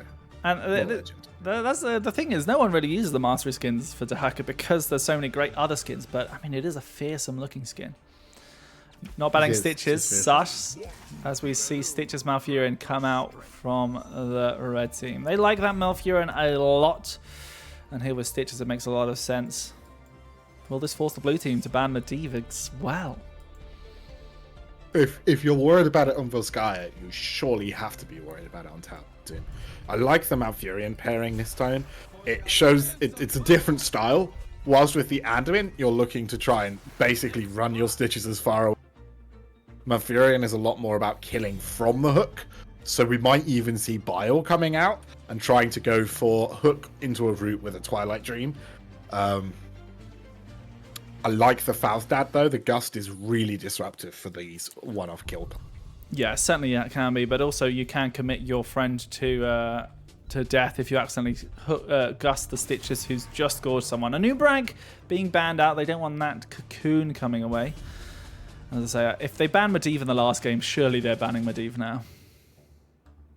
Is there something scarier? Diablo. Oh, can you imagine? Can you imagine the scenes? The White Tiger Diablo. No, it's I think they put White Tiger on Stitches and TK on Diablo. I don't know. Tracer being banned out. That sounds worse. The Tracer White Tiger as well is equally something to worry about. Yeah, that one's possibly calling that equal is a bit harsh. When I play against White Tiger, there are two things I'm mainly scared: his Tracer and his ability to pick the Stitches, so you could flex a second. Equal levels of fear. Oh my god, Avi got his Sylv. Sylvanas picked up, and this is a great one for this map, of course. We do, Sylvanas is very good at suddenly increasing an advantage. You can really easily get that bottom four as soon as you've killed a couple of people. You can keep that pressure on. Structures just start to fall if you get any small advantage. And it's often why sort of Hammer's picked up on this map, but Sylvanas can certainly do it a little bit earlier. And we see Muradin to try and sort of maybe close the gap in aggression between that Stitches and their hook range. But Valor being the last pick here, there's Falstad and Valor quite squishy. And although the Tracer's been eliminated, I don't know if there's any other sort of pick-off assassins that White Tiger could be thinking about going for. And there's Genji. Yeah. Makes a lot of sense. You could think about Zeratul in these scenarios as well, but someone to get right on that back line and really pressure both the Falstad, the Valor, or Anduin, whoever is available, and with Sylvanas potentially trying to shut people down with a Wailing Arrow as well in the back. It's a bit of a disjoint between the Stitches, but I think it works out. It's a hard one to call here. If Hypernova can keep it clean, they may well be able to play this draft through. I am a little bit worried about what Dahaka Falstad versus Sonya Genji looked like. I think the Genji has to be really tight, because if Falstad is allowed to AA the Sonya, then the offlane looks kind of scuffed. And you can't walk away with anyone else, because there's a Valor bottom side that's going to absolutely buildings. But if the Genji is tight, the Stitches hook is a big threat. I think KD agents have enough. Well, let's bring them in. Luca, announce our blue team. No. Here, 1-1. They won the first map, but then got pegged back on Volskaya Foundry. Now we're back on another real map. Do Hypernova have what it takes to go in to the Heroes 10th Division 1 Grand Final? It is Grolg on the Valor, Panda J is your Welcome on your Dehaka, Kablamo on the Faustad, and of course, Taco on your Anduin. And over on the red team, they lost the first game, they won the second. Can they get to the grand finals? It is KD Agents with Aviator on Sylvanas, Cradadel on the Sonya, White Tiger on Genji, Simply DK on Stitches, and Malfurion is played by McGiblets. They're in a pause, and we can go back to our faces for a moment. Yeah, lucky that Aviator doesn't have anywhere to be because he's really longing this one out. Oh, it seems like he's having a knock on the door, potentially. Yes, well, it's always exciting when you build all your hype and all your tension, and then Aviator forgets that he'd ordered a delivery from Tesco, you know? Never mind, he just didn't plug his mic in. That sounds like a buff, no? It's the classic Chris Heroes, my batteries ran out on my mouse. That was a classic pause. There was, wasn't it? For a long time. Of course, the old 323 keyboard issue. 323 in BlizzCon. Yeah. Memories down memory lane. Love to see it. Looks like we're just waiting now for the blue team to confirm that they're ready. As unfortunately, KD Agents can once again hear Aviator. They're all going to have to meet him in Discord now. And we're back in the room here.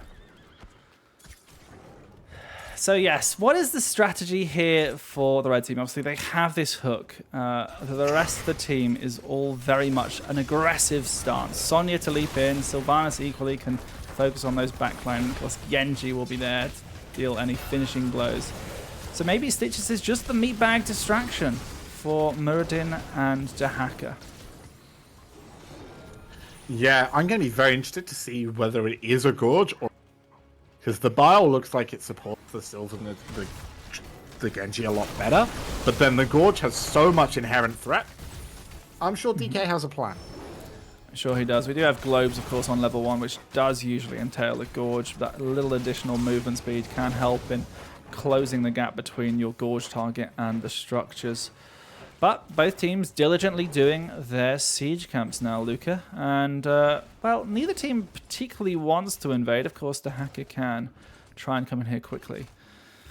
But I think blue team are probably a little bit scared about the potential damage threat that the red team have. Yeah, with Sonya bottom side while the camps are getting taken. Oh, Giblet. We don't miss our roots on these. Yeah, no, with the Sonya coming down, the Dehaka dig is not as much of a value as you... The Valor wants to be oppressive. Same with the Faustad. At level 1, he's not that impactful. So neither side really that excited about stepping up. Yeah, Stitches here getting absolutely battered by this Valor here. And contrary to the last game, this time Valor will be stepping very far forward, trying to be aggressive. Muradin is there to help with any peel. And Stitches can't quite punish the Valor every time. But down comes Genji, who's looking for something. It's a great hook. And White Tiger doesn't even need to use the Swift Strike. Very well played here by the red team. Yeah, very nicely done. A good rotation, but the hook there was absolutely great. Very well played by DK. It's Kablamo. That's not a legal rotation, friend. And a lovely little follow-up here, both from White Tiger and DK, who was holding onto that hook once again until the last moment. And equally, Genji able to get that Swift Strike to close the gap. So, 2 kills here, and the red team maybe are finding their stride. They've showed expertise on Towser Team before, and here with a slightly different draft, they are, well, a more standard draft, I will say, they are looking very strong in this very early stage. They are indeed. White Tiger trying to bully this Muradin a little bit. It's not really Genji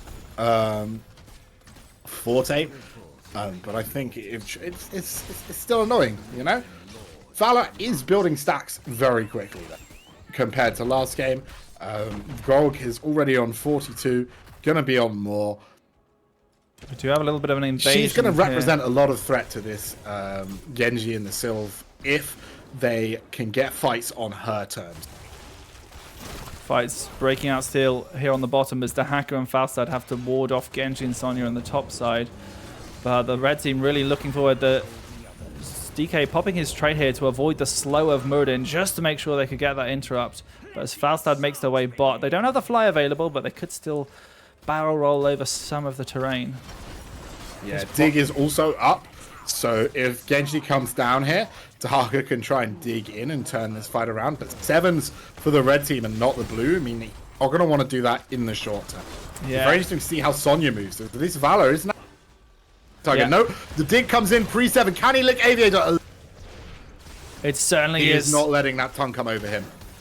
We are having... Oh, the roots landing on there. Yeah, it's a little bit of a different situation here. White Tigers often come down when everyone started to be a little more... Oh, the slam not quite in reach there. A little more bruised up by the Sylvanas beforehand. However, this time, Genji rotated down and everyone was still full health. So nothing was really impactful. But although the red team are now behind in core shots, they are still a level ahead. And they may well look to try and make a big splash come level 10. Yeah, the Sonya not able to turn up to the fight, instead is just looking to get as much XP as they can. And look at the extra rotation Dahaka's had to take here.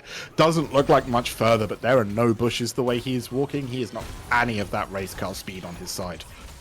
Oh, a nice attempt here from DK, but Grolgi able to definitely dodge out of the way. And now, as the bottom camps spawn again, the red team did get theirs, blue team haven't got on their side. Meanwhile, Genji is trying to put some pressure onto Falstad. And although they can do that fairly well, post 13, they really need the Shin Gun to get that additional damage on the big bird. Yeah, once Shingun comes online, the threat that Genji has in these backline moments is so much higher.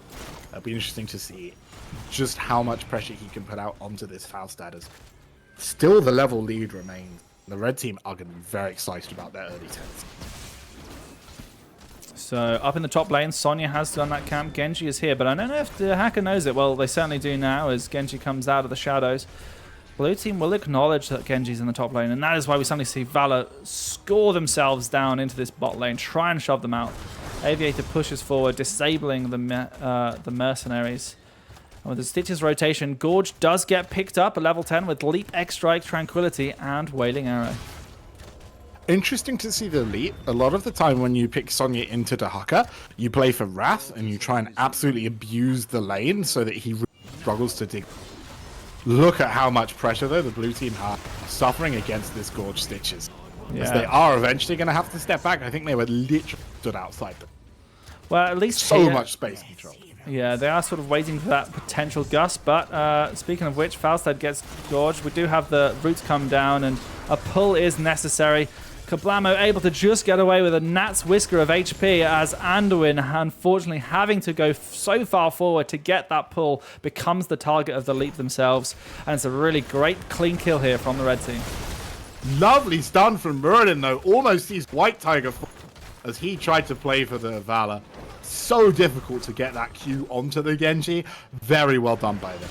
Oh, and still Bandage trying to make some noise happen. DK able to... Oh, gets Haymakered back, and that is a good kill here from the blue team. Panda J there, identifying both that Stitches is very easy for him to move around, and that the red team's backline don't really threaten the Muradin, and taking the plunge, going for the hate. Ready a play has been made. Yeah, absolutely, Luca. And I think I like it. You know, you're absolutely right that Sylvanas and Genji do not care about Muradin. They are going for Falstad, they're going to be going for Valor, and maybe even Anduin 9 times out of 10.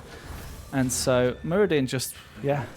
If they fall low on health, sure, they will die. But there's nowhere near the need for Avatar as much as usual. Yeah, no, the pressure isn't there. Interesting to see if that does turn Muradin into a target, as Sonya is just hovering tops. I can't imagine the blue team know. This leap is gonna miss! Oh no, Kratos! Perfectly between unfortunate. 3 heroes. We see Haymaker push Aviator out of the fight for the time being, but Wailing Arrow still lands in the back line. Dahaka is in deep, but Kratos trying to move away in the slow. No one's quite going down as Aviator falls low in the mid lane. But as this objective spawns, do the blue team have a little more gumption to be able to find themselves a few more tower shots and regain the lead in core HP? Nice lick here means that Genji won't get the cap away. We are going to use Gust just to reset the fight, as 13s are going to be online first for the red team, but they're not quite here yet. The hook is just going to get gripped back. Anduin does not have a safety button, but Muradin has found the Malfurion as Elf is diving. That is the second E from Aviator. He is going to in that backline, playing for the Valor without friends, but it is 1-for-1 as Muradin down. Lick onto White Tiger, the light bomb just onto Haka, hits 2. Can they take down the Malfurion? He is 300 health, but Giblets is going to be safe. Another leap not able to connect as Grog stun just came well on the right side of the towers, but with no E for 6 more seconds. That is going to be 2-for-1, and the are going to have to. Yeah, the red team will have to play forward here. Yes, Luca, level 13s has given them a few advantages, of course, in this fight now. We do have that Shin Gun that we were talking about earlier, but the red team, they have the Bronzebeard Rage, a little more survivability for them. Of course, Gloom not being taken here. It's tempered by Discipline from the Valor. So just having additional sustain in these fights, maybe wanting to really keep compounding damage onto that Stitches. Muradin looks for the Stormbolt, connects onto 2 minions instead, and unfortunately White Tiger gets away this time. Yeah, I think what we saw both here and last time is in fights as the Valor, where you expect to stop fighting back and just run, Gloom is really good. But if you want to kite your opponents back, if you need to trade damage in order to actually live, then getting healing back from the damage you're trading can be a lot. Yeah, Falstad trying to make an attempt up here in the top side. But it is going to be a tricky one to make as red team just do peel away. They escort those minions in. Of course, Kablamo on level 4 did go for the updraft talent, which means they need to get sort of this large shield. They keep it permanently after using, which does make them a little less of a target for Genji at times. Also, it just means that they can disengage far more easily, both from the Genji and from any hooks that might catch them. But the hope for the red team is the Malfurion route is going to shut that down. Oh, the Haymaker onto White Tiger. He has to X-Strike to get out there. That is an acceptable cooldown trade. Yeah, absolutely. You know, that's Haymaker is 40 seconds, and as we see, X-Strike is 70. It's a lot more in that danger. The blow-up is a lot less now from the red team.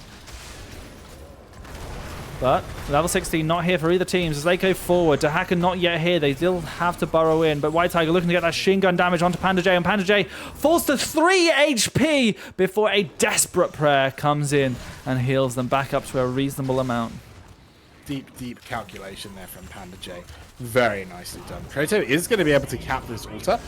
4-point lead right now for the red team. Levels are incredibly even, but Dehaka is trying to get back some of the pressure that Sonya was able to apply topside.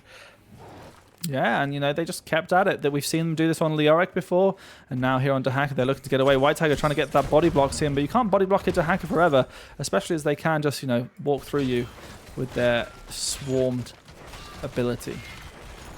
Yeah, look at this response. The blue team knew so many members of the red team. But oh no, the Haymaker just giving a gorge. Here comes the leap. It is going to be Stitches going down first. ISO on the Sonya. Can they get a double kill? Yes, they can. Hypernova are not going down here without a fight. They want to be in this grand final, Trans. They need it. Feel them fighting for every single inch out there. Yeah, they do. They absolutely do. And as we see, the blue team here getting 2 kills after a really quick execution of Stitches. I saw Giblets trying to cleanse the Haymaker with the Nature's Cure, and I'm not sure if there is a frame-perfect trick you can do with it, but I assume it would be incredibly hard regardless. But as we do have level 16s now, maybe these team fights are going to be going a different way. We do, of course, have the Manticore from Valor, which will allow them to really chomp through that Stitches. And if we look at the deaths, there's only been 1 death on Valor, so she still has plenty of Gambit stacks on that level 1 ability. I wonder if by cleansing it, you give your Stitches the window to gorge. Is that what they're looking for? I don't know. It might be that they just were trying to cleanse the slow from Muradin jumping on to try and make sure that the Haymaker wasn't a good position. But the Giblets will be a much better Malfurion than I am. I'm sure DK will say that, having played with both of us. No, not DK. He's far too lovely. Oh, White Tiger's not in time for the interrupt. That's very sad. And this is a big, big health disparity there. 10 shots to 3 going over to the side of the blue team. And they're going to threaten a couple in the bottom. Look at how quickly Sylph can clear, though.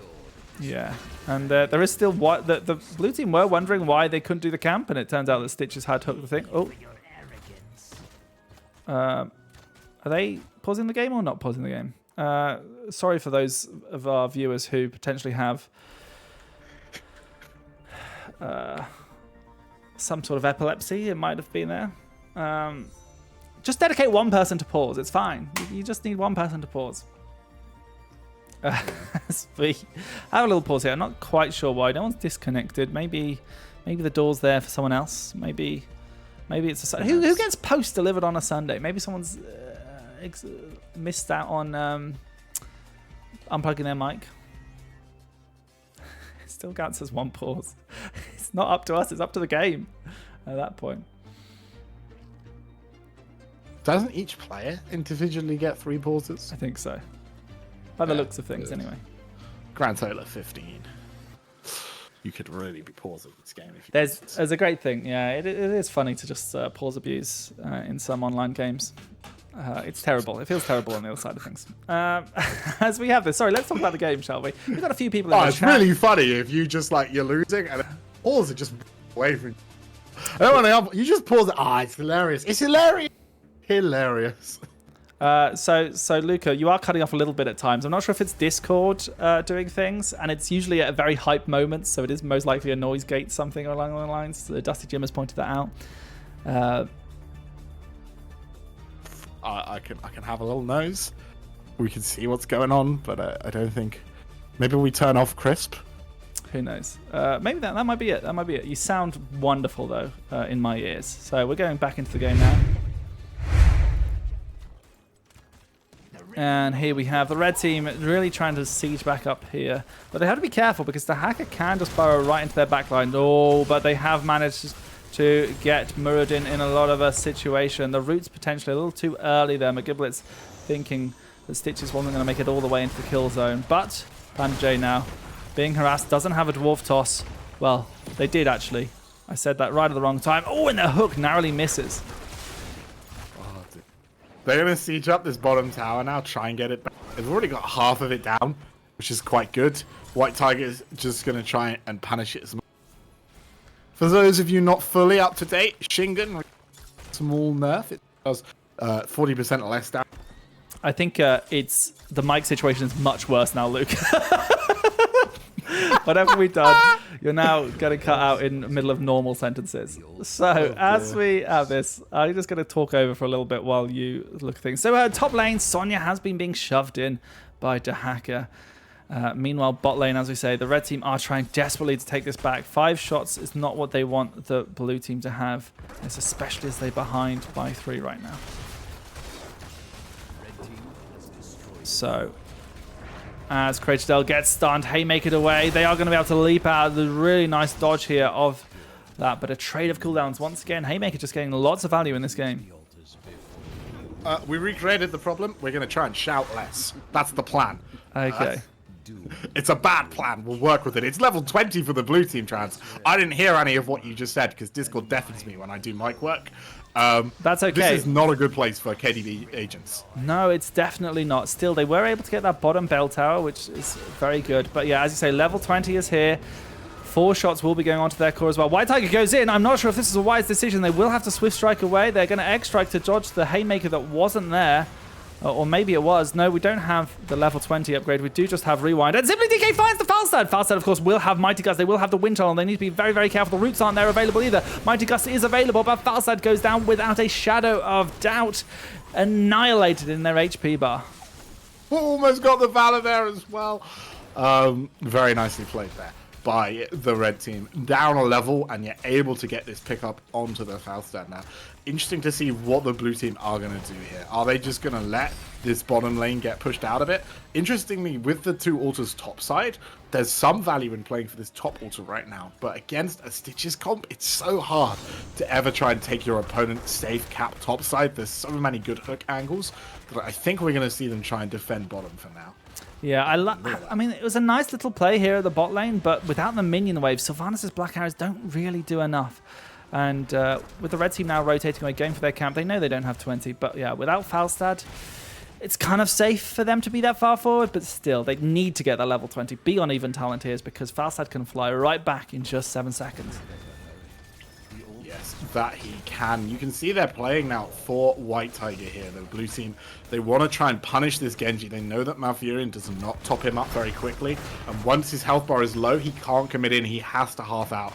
Look at Grog. He so badly wanted to roll in and interrupt that half, but not gonna throw the game on a little bit of Genji damage. He's just backing away to safety. No, and red team aren't going to be able to confirm that bottom bell tower. Still, if they get a decent team wipe, there's 2 bell towers they can potentially take with Sylvanas, Sonya pushing out those middle bot and top lanes, or Genji getting interrupted here before they could get the interrupt, and we get slower, closer and closer to that all-important big 0 on the health bar of the core. Is this a Magic the Gathering? Are we interrupting people's interrupts? Big damage trade between the 2 squishies. Sylv has to pop her unstoppable to avoid that Muradin stun, but everyone's alive for now. DK not quite able to connect the hook as a lovely Volt from Valor will keep them up. And they just want to keep going. They've got that AA range at 20. They've got 180 stacks. Soon to be 190 the way that they are being able to fight here. They want to control as much of this map as they can. Genji, though, he's looking bottom side. He wants to take that bottom tower, and with both bell towers bottom, this could make it very difficult for the red team to get caps. Yeah, especially as they need both to win the game. But with Dehaka pushing in some sappers in top lane, that one will fall. It's just going to be an even trade. White Tiger, though, falls very low, very much on their own here against Kablamo. They're going to go in for those shin gun stacks. They will have to X-Strike as well to potentially try and dodge out some damage, but the rest of the red team are here. Do they have a Swift Strike? Do they have some way to get out? No, they do not. And the red team now down a Genji with 2 altars coming in soon. They're going to be in a lot of trouble. Oh my gosh, I'm not sure even what happened there. Maybe the... Haymaker disjointing the helping hand, and then Sonya just leads to safety anyway. Look at this. They don't want to siege their own bell tower. They want to siege the other bell tower. Yeah, they Some are. retreat things make me think that might not have been actually called from a macro perspective. This is very, very tough right now. The red team have to get both of these channels if they want to stay in the game. And the red team know that the blues have nowhere to defend, but they are 5 people. There's no Genji here. There's no leap for 28 seconds as well. Oh, Stitches with that level 20 upgrade, able to walk forward, but they get nothing from it. And now the sole thing of trying to defend this 4 versus 5. Genji still a long way away. Craterdale will have to try and fight here, but out comes the stuns. Aviator in the back line, silences onto 2, blinks back, tries to put the focus back on the front line, but Aviator goes down. The Gorge not able to get through as this Dehaka sleeping in the roots, just body blocking them. The KD agents, they're losing members left, right and center as Hypernova will be going through to the grand finals. They get the team wipe. White Tiger will not be able to do enough, not even with X-Strike resets. I don't think so. They get 1 kill. They can maybe look for another, but their health bar is back up to 1,000 thanks to shields. But with the zoning done, Valor gets the channel. It's GG. Well played. Oh, White Tiger so nearly able to get a clutch. That would have been what a moment that would have been. But it is Hypernova's day. Another game where some late game macro choices got massively punished there as the KD agents falling out in the semi-finals. Aviator not going to make it through, but is going to be able to make his other obligations for the day. So I'm sure he's a very happy little chappy there.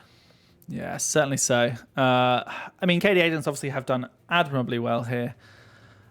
Being in the semi-finals, of course, but it's a close game, and Hypernova just able to nip ahead of them. I'm just going to go check on Heroes Lounge 2 quickly, Luca. It is 1-1 right now, Transparent. It is Towers of Doom, and it is incredibly close. Well, that means we can maybe talk a little bit about sign-ups for Season 27. Sign up for Season 27, guys. You've got 8 days. We're adding numbers. I remember when it was still single-digit seasons, and now, yeah, there's more seasons than I've been alive years. So, do you remember your first season? See, this is awkward because I think it might have been season 10, which isn't single digit. See, I was season 5. Season 5 was my first. Technically, my first ever season was season 9, where I subbed for some people who I knew from uni, who I'd never played with before. And that's why I have an 100% Abathur win rate in Heroes Lounge only seasons. Oh, nice. Very nice. Some randoms added me in, and I was just like, trust me, the slug's going to carry. And you know what? It worked. You take your wins where you can get them. Man, what a long time Heroes Lounge has been alive. What a wonderful place it is. And you can still be part of that. There's still free agent signups. Get yourself signed up as an individual or join a team. Heroes of the Storm is much more fun when you can play it together. Yeah, certainly was very, very good. We still have our grand final to go. We are waiting for that final team to be here. I mean, I've been staff of Heroes Lounge since season 10. That's when I joined the moderator team after winning season 9 for Division 2. Yeah. That wasn't going to go unsaid, was it? Big trophy's up there. It's a bit far to reach, and you'll get a good view of my crotch if I go up and reach it. I don't think the people at home want that. I think you're wrong there. But of course, we used to use hot slogs back in the day, but now we use Heroes Profile for a lot of our MMR stuff. And a big shout out to them, because it would not be as easy to do our seeding as reliably as we do. Yes, it's a little bit iffy at times, but it is far more reliable. Would be a nightmare, wouldn't it? An absolute nightmare. So big thank you to Heroes Profile. You can support them if you do !profile in the chat. I'll just do it now. Getting all the plugs in. Yeah, you can go support them. They have super high operating costs due to how many replays they store of so many matches of Heroes of the Storm. We're fortunate enough in Heroes Lounge to have quite low operating costs generally, because we only store our own replays, of course, and yeah, we're very lucky in that sense. A lot of our main expense is postage of the things at the end. What a world. But yes, we're very grateful for the support that Heroes Profile give us with their API. But please do go consider supporting them. I think the series has finished on the other side, has it? Yeah, sometimes you just win. We're able to take that away. Samu does not believe in updating his overlay, unfortunately, so you can't tell it by looking. But it was a 6-cap finale for a Towers of Doom game, which we love to see, as they're going to come and join us very shortly here, I think, Trans. Yes, yeah. Yeah, but we'll go to a break. We have got an awesome video here made by Random Aggro with the help of Sergeant Johnny as well, who did a lot of the research work with them. So please do enjoy this highlight reel, which Random Aggro did so well. So we'll be right back very, very soon.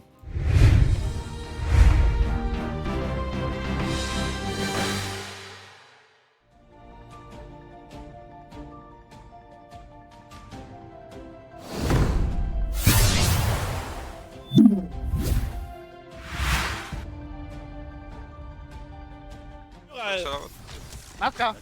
I threw you in. Look at Endo. Oh, maybe it's bad. Anduin? I kinda But get out. rest for him in 10 seconds.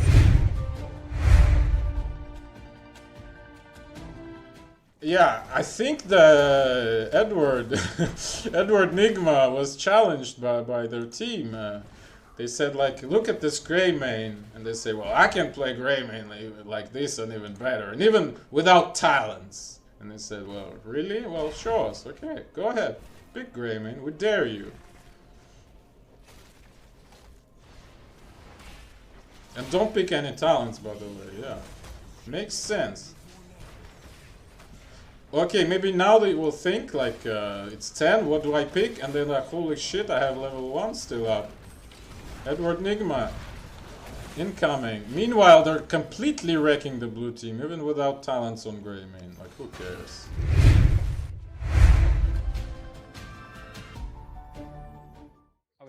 Oh Gott, ich habe Aram reingestartet. Oh, Alter.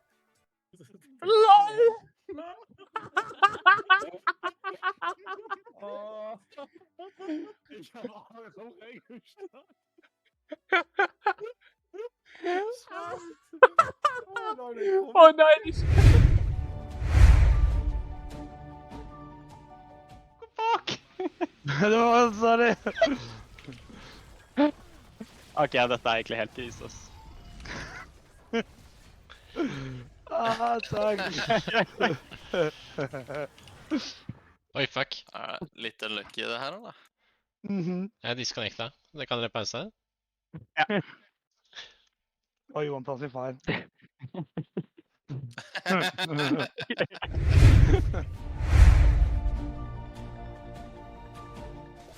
Getting that damage over it, just trying to open it. Corwin Wright going in aggressively. Does he think he...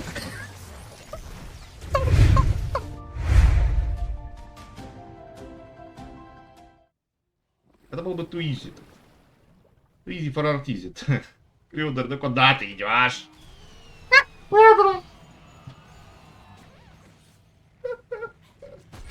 Окей.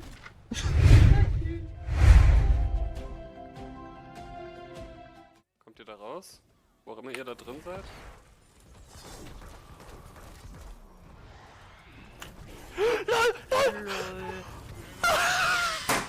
Der Doggo. Bitte nochmal so machen, ja, Johnny?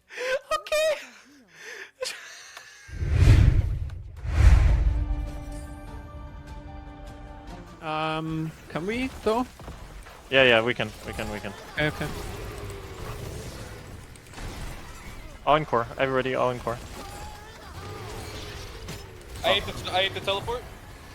I die here. All in core. Die on the core once if you can.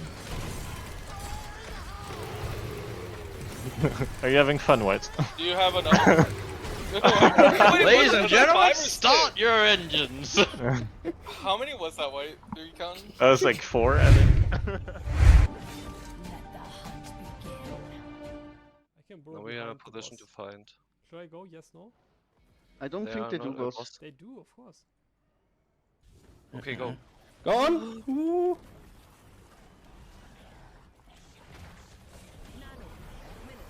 No, this wasn't the best. Oh, Crips! Okay, that's kind of funny though. Why the fuck?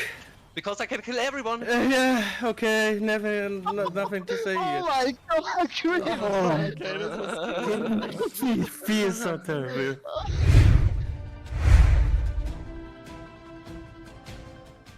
Are they turning? Okay, they turned in. They've got the objective.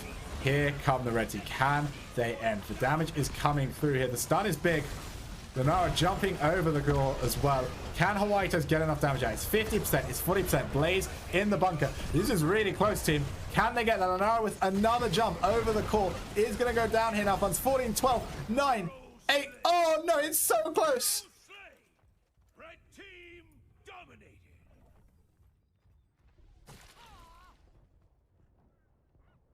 I think they've had enough. Well, that was close. That was.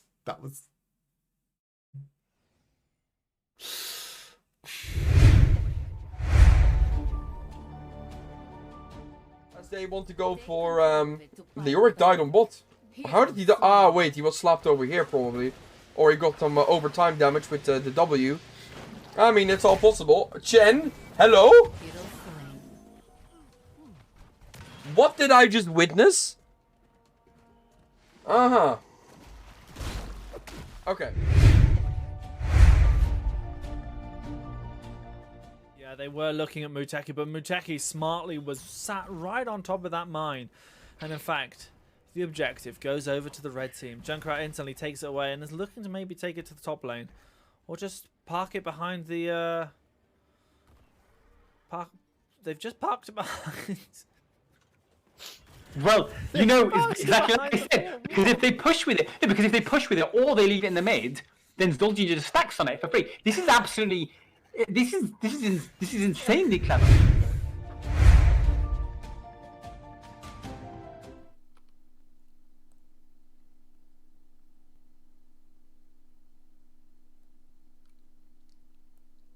Wait, what? You just died during the pause? Ow. Wait, what? Who died?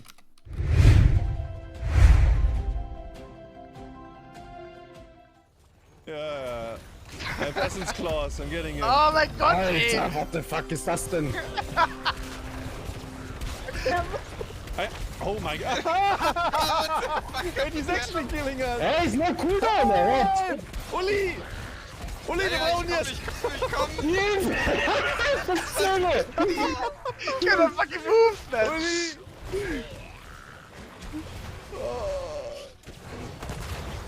Warte mal. Wait, did we lose? I think we lost.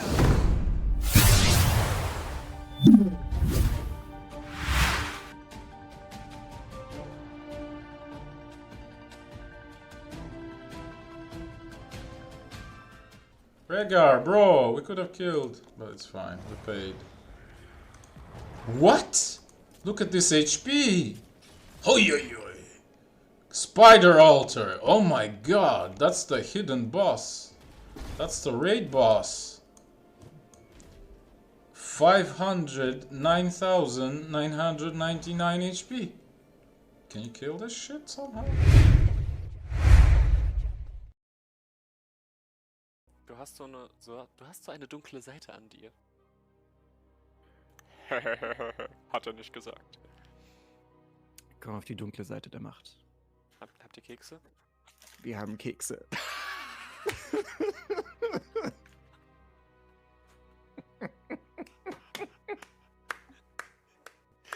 Well played, sir, well played.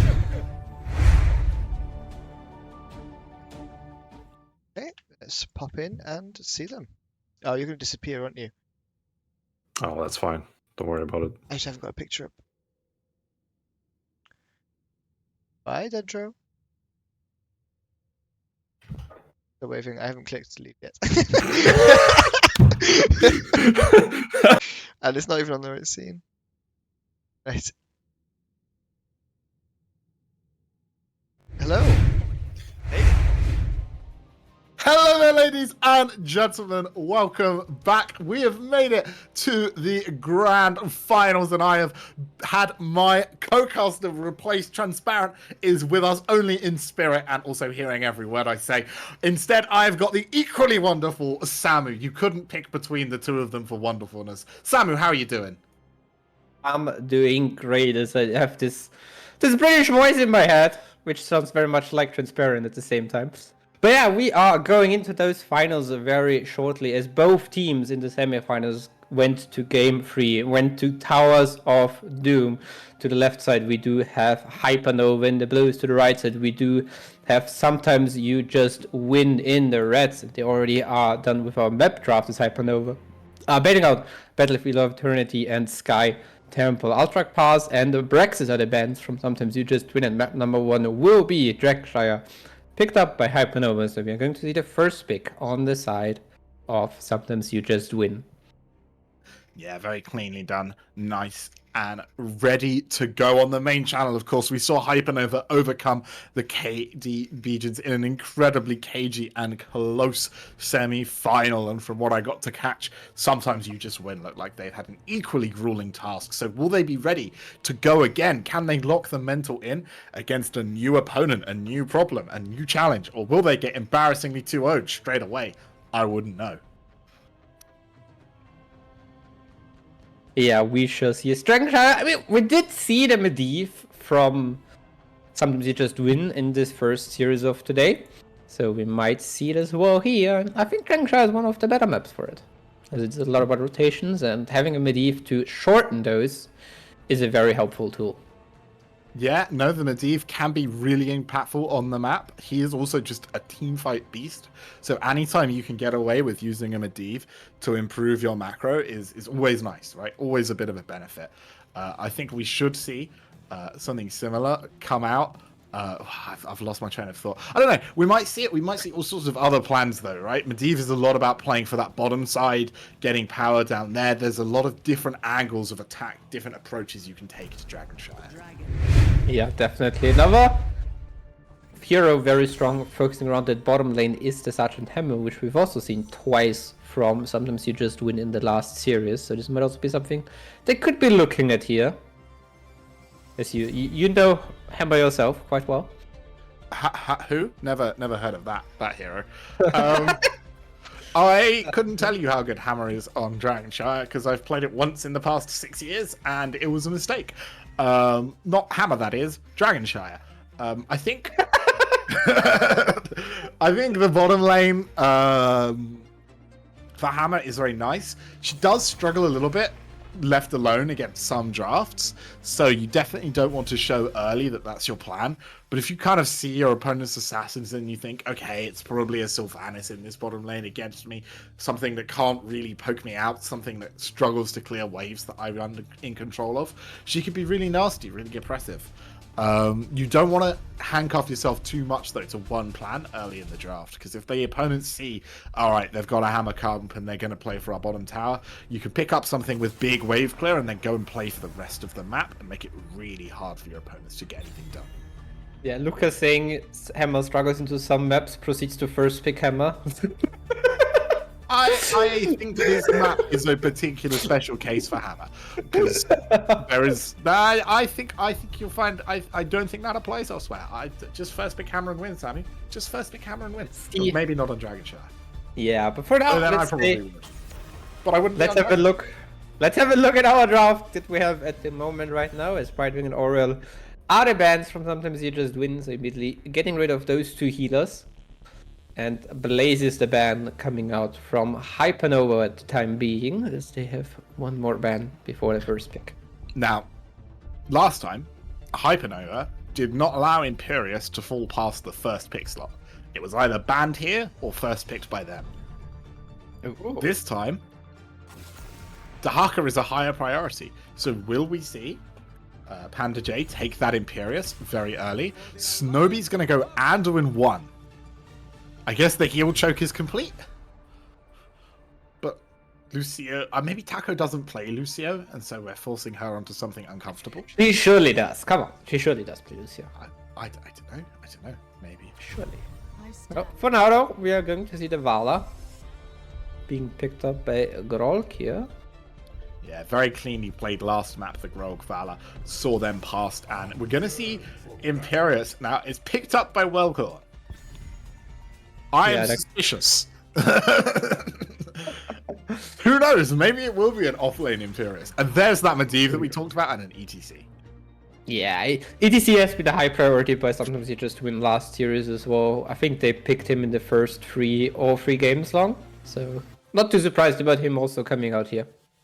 Yeah, lots of good safety tools for him. He is one of those heroes that is incredibly oppressive until he's not able to step up anymore. And so taking the Medivh with him allows him to walk places he's not normally allowed to walk and be oppressive in ways he's not normally allowed to be, right? They've also really hidden their macro plan. Hajunio and Papachon could bring out almost anything here. Look, I want to hear it. Okay? Kablamo's Phoenix is also still on the table. I wonder if that will be allowed to remain. Yeah, fun fact, Hydunio even DM'd me the other day how to pronounce his name. Where's the D in that pronunciation? You can't just put letters in, people. Hydunio. It is how English works. Anyways, we do have a Vikings fan coming out in the meantime. From Sometimes You Just Win. I think Vikings is a really good answer to Medivh, right? Medivh kind of forces you to play groups as a 4-stack, and Vikings say, if you're not going to pay attention to every wave and every moment, you're in trouble. But I really like this. The Malfurion makes a lot of sense for portal control, and the Zarya is going to really help the blue team siege down that bottom lane. Now we need to see the red team choose between, or find an answer for something that both has a lot of D-push and a lot of clear, and gets a lot of value out of that Medivh pickup.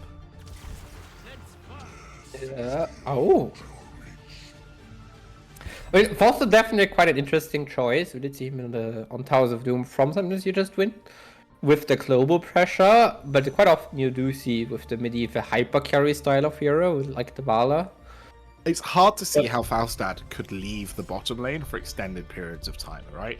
That Zarya Vala is going to absolutely rip through those buildings, and Medivh, ETC, Anduin is not clearing anything. As Panda J is going to be taking the Imperius away from his offlaner, and it's going to be Sonya into the Malthael.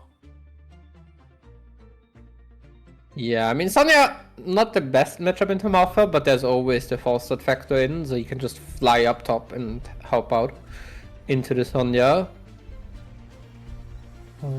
But yeah, generally quite interesting drafts to see from both teams. I'm especially interested in how it works out, for sometimes you just win with the Falstad in the hyper carry position. While on the other side, the Zarya definitely able to put a lot of pressure down there in the bottom, and especially Zarya, one of those heroes who allows you to get push going even without a minion wave, which is a very big part. If the red team can get a stable late game, like post 16, I think that this is a free win. They just have to walk it home. But Hypernova can do everything in their power to absolutely rip into these teams before the start, before they get there. Yeah, we shall see how it goes as we are starting on the left side in the blues. We have Hypernova with Kablamo on the Zarya, Panda J on Imperius, Velkhorn playing the Sonya, Taco on the Malfurion, and Grolk on the Vala. And our red team, they are sometimes you just win, competing here in our final of the Heroes 10th competition. I do know. Oh, no, I've lost it. Hydunio on the Faustad, Bouncy Bear on the Medivh, Cloudis Troy on the ETC, Faye Snowby on the Anduin, and Papatron on that Malthael. Yeah, looking level 1, no surprises so far. Quite interesting to see W build Vala. Well, I think this exemplifies the plan, the focus early mid, right? AA Vala is not that impactful until she gets those late game stages. W Vala can get value from 1, from 4, really easily. Look at this rotation here from ETC and Medivh. Didn't tell the rest of the team about it, unfortunately. Yeah, I mean, but it's exactly the places where he should not be allowed to be oppressive. Where he is oppressive at the time, because of the Medivh. Yes, exactly. I do worry a little bit about this mid lane to the blue team. Sonya is an acceptable double soaker, but she's not fantastic at it, and I don't think she can double soak effectively into a Malthael, especially not if they end up getting a camp. But look at this, the 5-man rotation. They know they've got the early game pressure, and they're going to take away this camp, and that's really big for them. The ETC wants to contest. The Protect is down for now. Panda J is taking some damage here. Look at this fight unfold, though, as Velkhorn spinning to win on the point does go down. Oh, no, this is disaster. Hypernova do not get the early start that their comp wants, and now ETC is going to try and bully them out. Papatron on the Malfurion topside. Kablamo going to go down, and already, sometimes you just win with an incredible advantage here. Yeah, and I think this is exactly the fight something that you just loves to take when Malphite can also join. I feel like he is the main way for them to get the damage going in team fights. I suppose so. It's not the best at that, but it's that able to just join here. Sonya is joining and just ripping through the members on the side of Hypernova there. Already 25 stacks on that Gathering Storm as Faustad just bullying his way through the start of this game, but more scarily, with the momentum loss at the beginning, the blue team haven't been able to start with the foothold that they would want. They're going to need to seriously fight to get themselves back in this position. As you can see, they're now setting up to start sieging down this tower in that bottom lane. Speed barrier is online here, so Zarya can try and run her friends away, but the Imperius handcuffed to mid, it's difficult for them to step up and siege.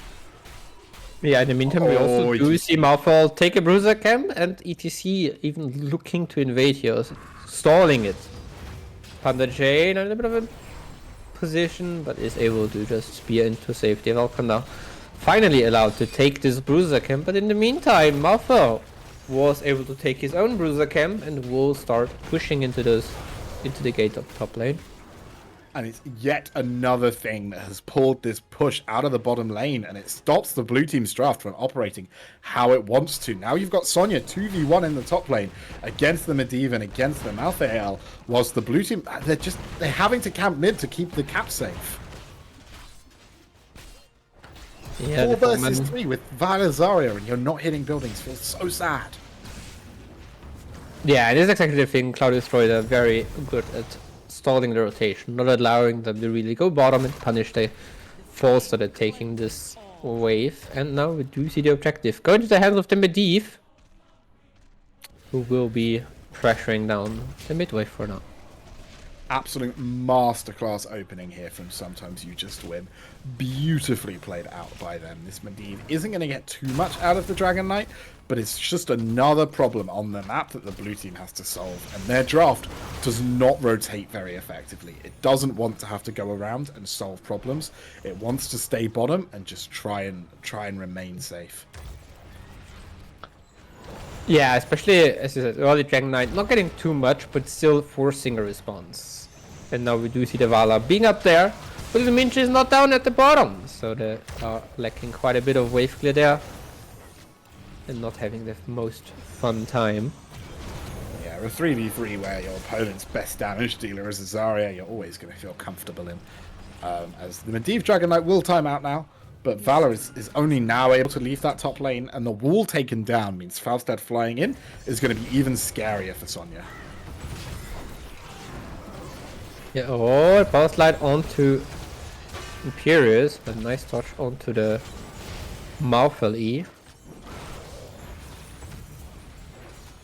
Very nicely done there. Nice and clean, as we need to see the Imperius now start to find angles, start to justify the priority that Panda J has placed on it. He does catch the ETC out. A really nice protected, though, is going to mean that nothing more can come from that. And I think whilst Medivh is around, it's so difficult to see how they can get the value. Cloud is trying to take a little bit of damage, but there's a portal for the mid lane, and Sonya now in a little bit. No? Okay, she's fine. And I mean, just popping up, saying hello, poking his hand through the portal, having a little wave, running away straight away. You love to see it. And with the Vayla. level 10. Yeah, it's Leyline is also coming in, and now we do have a gust here onto the Zarya. She is in a bit of trouble, but so is the ETC. As nice Zarya pushes him into the fort, but it's not out for the kills. Haidunio is getting ulted by the Imperius, is dropping low, gets the shield, will stay alive for the time being. There's a little portal as well, trying to get them out. Ooh, nice power slide onto 3. Mosh Pit now comes in as well, but is it enough for the fight to win? Yes, it is. And everyone quite low on the side of Sometimes You Just Win, but they just won the team fight as they're also alive, unlike their opponents. Hypernova there, so close to so many kills, but not able to connect any of them. And as Bounty Bear keeps stacking his Medivh's Qs, as they keep finding these aggressive rotations. Oh, the Malfurion route! Oh, but ETC's not here. The Twilight Dream doesn't come off in time. Yeah, and even if, I don't think there's much value to be gotten.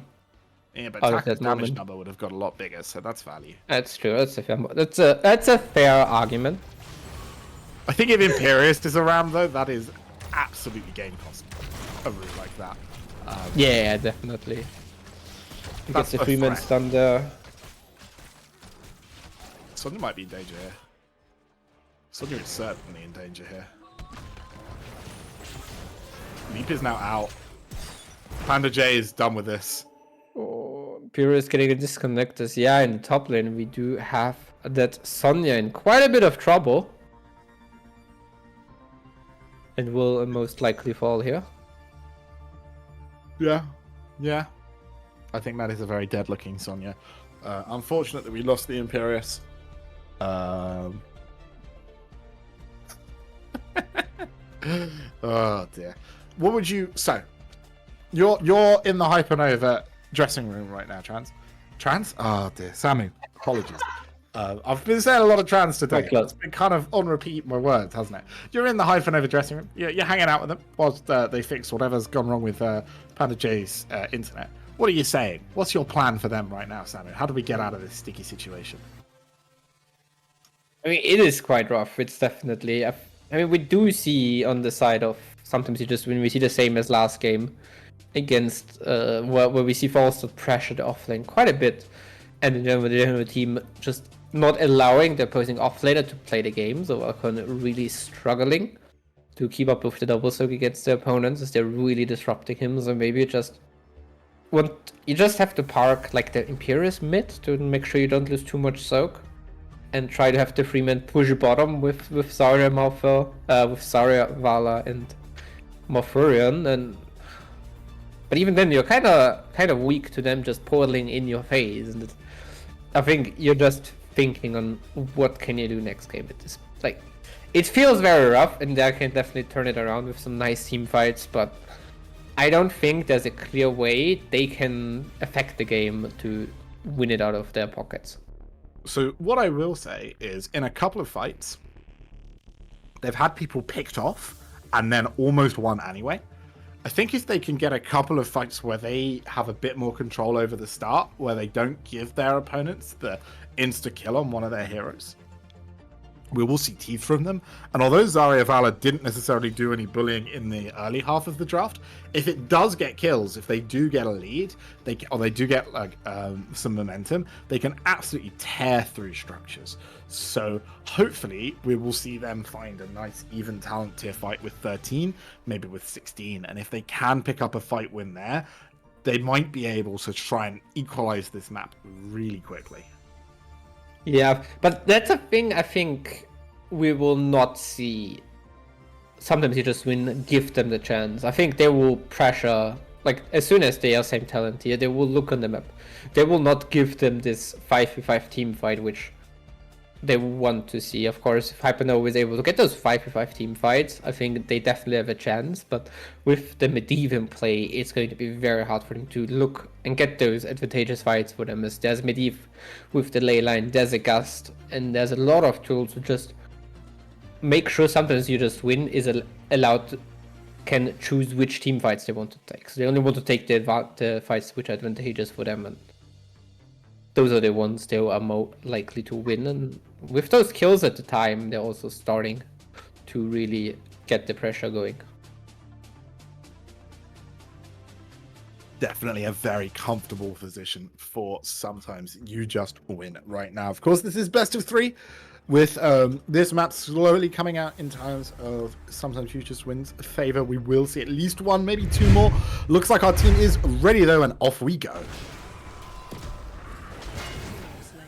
In the top lane, the Sonya was taken down as expected. And we are back in the pause. Oh dear.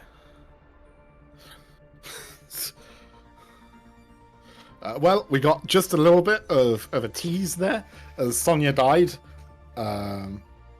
Still struggling for Imperious to reconnect, and that is unfortunate. I suppose the silver lining here is if you're gonna have a dropout, a potentially unredeemable, unplayable game, you'd want it to happen in one that you already felt like you were going to struggle to come back in, right? Nothing feels worse than having the lead in hand and then having a DC, losing that momentum and not being able to play on. So at least for Hypernova, as annoying as this is, it comes at a better time than it could have. Yeah, definitely. It's always this. The mental game is a very big part, and you have to keep in mind both teams already played 3 maps, and we're starting to get into territory where people are no longer as focused as they are at the beginning. Quite often you see best of 5s and long days in general cause more silly little mistakes, I would call them, where you're just a little bit unfocused and therefore have not the best positioning and get punished for that. And the pause especially draws that out and makes it a little bit more annoying to stay focused on this game. And maybe that's a way for Hypernova to find silly little mistakes on the other side. Yeah, no, they're just gonna have to try and find those small windows. Sorry, I've realised there's some very odd audio effect when I hover over the camp, and I don't get it. I'm going to stop having fun with that because that's probably not great content. Very bizarre, this game is. It sounds like maybe it's Malthael's mounting sound. Might it be the portal? The portal? Portal. I think it's the portal. A decent amount of Medivh, as Aviator will tell you incredibly well, and never heard that sound before. What do you know? That's what the joy of replays are for. Or porters. Or porters. Okay. The good... Oh. I don't know what that message means. That looks a little bit scary. But the fact that he's back, that he's just had the total internet crash for a moment, is nice. We've diagnosed the problem. We've encountered a solution. This is the right steps to improving. I don't know. Can you regain your connection after you've lost it to a game? I think. Yeah, you can. If you just start the game again, it usually lets him back in. That's usually the confidence that we're looking for. Yeah. I mean, it's also like losing the internet. Like it is very weird to think about these days what we would do without internet. Anyways, we have been back in the game, it seems. It's got a LAN party. Look at that. Right. I'm too young for LAN parties. I'm sorry. Never have been that one. Anyways, we are all back ready. Doesn't matter. We're here. Imperius is in the game. 13s are available for our red team right about now. Kablamo, not respecting the 13 in the slightest, is going to get leylined by himself. Imperius stepping up, going to get gusted and kind of got away with one there. Do you look now? Knowing two massive ults are down even without levels? They're going to. So there's a spear coming out. A little bit of damage onto the Forster, but not enough yet as the Mouthfall is also joining the party now. And the Mosh Pit onto the Imperius. And he will fall as Sonya is still trying to deal with the top wave. I think they should have pulled Sonya down. I think they should have sacked the fort and taken the fight. On a huge light bomb slide means it might all be elementary at this point. No. Nice take on this bottom building. They're going to be able to set up a Dragon Knight probably with these 3 kills as well. This is what they're looking for. Yeah, also sealing the siege camp now. Sonya was able to take the top point in the meantime. So no dragon pressure right now. But soon enough, his Mouthfall is on his way back to the top lane, taking this point, and then we might see a dragon going into the hands of Sometimes You Just Win. Yeah, Sonya's going to try and contest it. Is she there in time? She's not actually able to take the fight. That's unfortunate for her. No, I mean, it's last right's Mouthfall, I don't think you. Yeah. Even though it is currently on cooldown, I don't think you still want to try it. Yeah, it's tough as well to track the cooldown of Last Rites. It changes so often, it can be difficult to do it without a lot of effort and attention. It might not have been called out last fight as well, since the Zarya looked pretty dead before it landed. Lead comes in, Rites goes down, Sonya drops, Dragon Knight, unfortunately not able to get a lot of value whilst this is happening. But this 4 stack up here are going in. The light bomb is going to connect. Papatron with the protected is going to live a long time. Is now silenced and there is an expulsion zone, but it's not enough. The Mosh Pit going to get double kills here. The Dragon Knight now taking out this fort, and we should see at least all the forts fall. Maybe bottom keep will be the target instead though. Or maybe just mid keep. Maybe I'm an idiot. Yeah, currently looking to get the damage going on the keep. A nice spear from Imperius stops them from getting any value out of this portal. So now Leyline comes in and they're looking at Imperius. He's dropping low. No last rights yet. Isn't it nice? Turn around there with the rafting gears. But portal is there from Medivh and another pull to save him. Absolutely love that grip there. Malthael looked back for a second with his E and was just like, nope, we are out here. The proper neck yank, grab him by the ear, back into the car. We are leaving. Drop your things, let's go. But I want to play some more. Nope, it's home time. We gotta go. There's a camp to do. You're on camp duty tonight. Back you come. 16s do look like they're attainable for the blue team. I'm surprised that they didn't lose top forward as well here. Oh, Medivh threatening the engage, but it's all just smoke and mirrors, or is it? Oh, the Malthael in a bit of trouble there, but now Bouncy Bear as well. And the nice gust protected. Foreman Layla and Zio. What an absolute scam. How very dare they. Beautiful turnaround there from the red team, but it has to be said, without the 2-level lead and the talent advantage, I don't think they'd have gotten away with it. Nice counter kill on the Malthael though, and you can just see one counter kill, and he is going to be back before or after Imperius, even though Imperius tied a solid 10 seconds later. Yeah. But still with the pressure, we do see now the mosh pit onto the onto the Zarya bottom, as the keep is starting to take quite a lot of damage from the camps coming in. Mosh pit not able to connect the kill. Sonya turning up, poking him with the spear and saying, stop that now. Vala does get quite a nice stun off on the ETC, but the protected from Medivh, just doing so much work for the hero. I think we won't see this Medivh again in this series, Samu. Yeah, I also thought the same last series, but still, they only picked this game 1, and the other games they did not even look at it.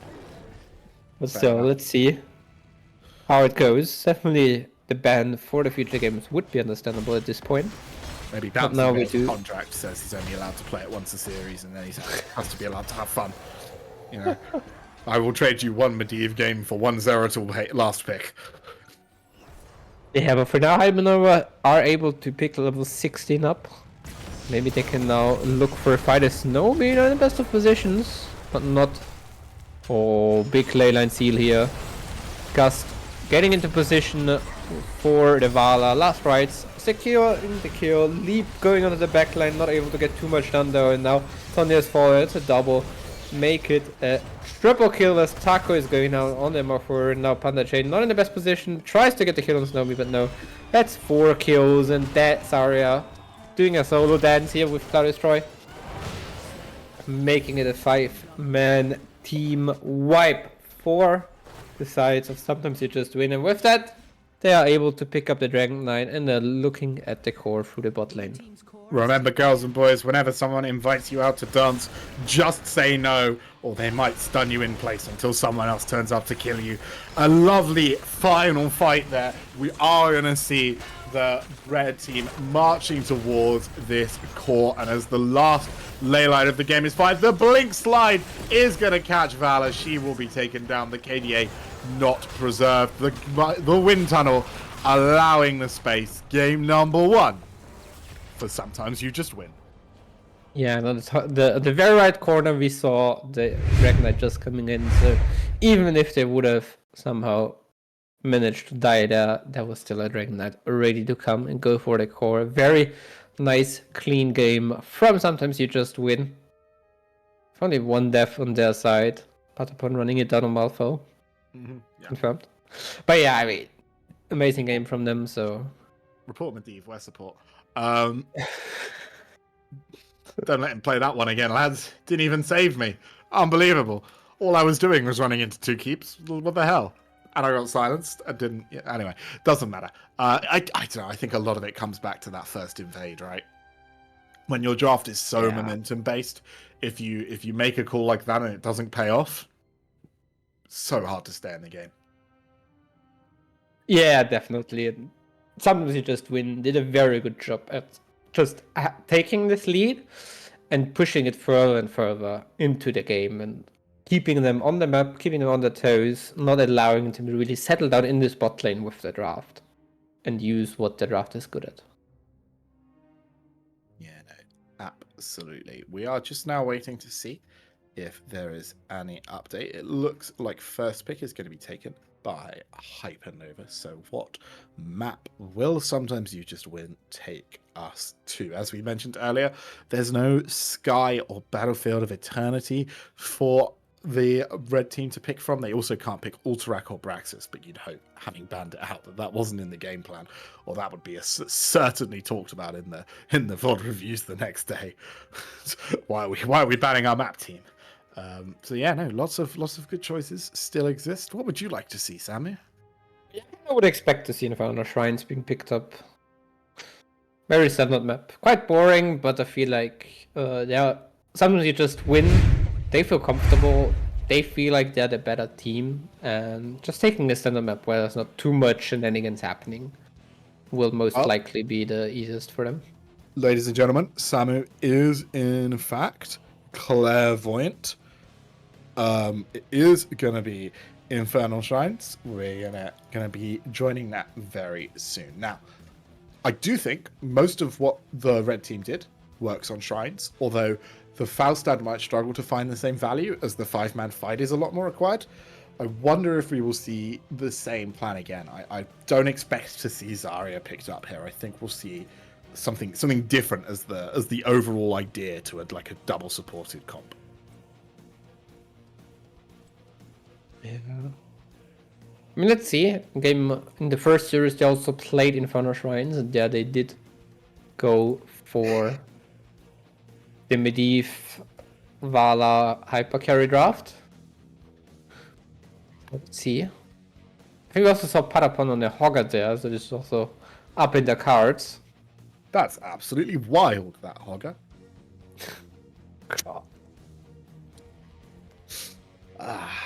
Here all week, ladies. I'm not here all week. You will not find Luca here for a little while now. Don't you worry, they're kicking him out soon. Yeah, 1-0. Can Hypernova fight back into this? What are they going to do? What are they going to look for? Will Kablamo get the Phoenix? We saw in the first time, both teams have played this once today on the main channel. We got to see Oriole Phoenix deployed with the attack speed for Phoenix. It didn't really look like it was working until all of a sudden it started working incredibly well. What? Yeah. Attack speed 16, give it to the Phoenix. That's the talents they picked. They won the game. Guess you can't argue with success. Yeah. It seems like we have all in the lobby, and we're going into this game, in this draft for game number 2.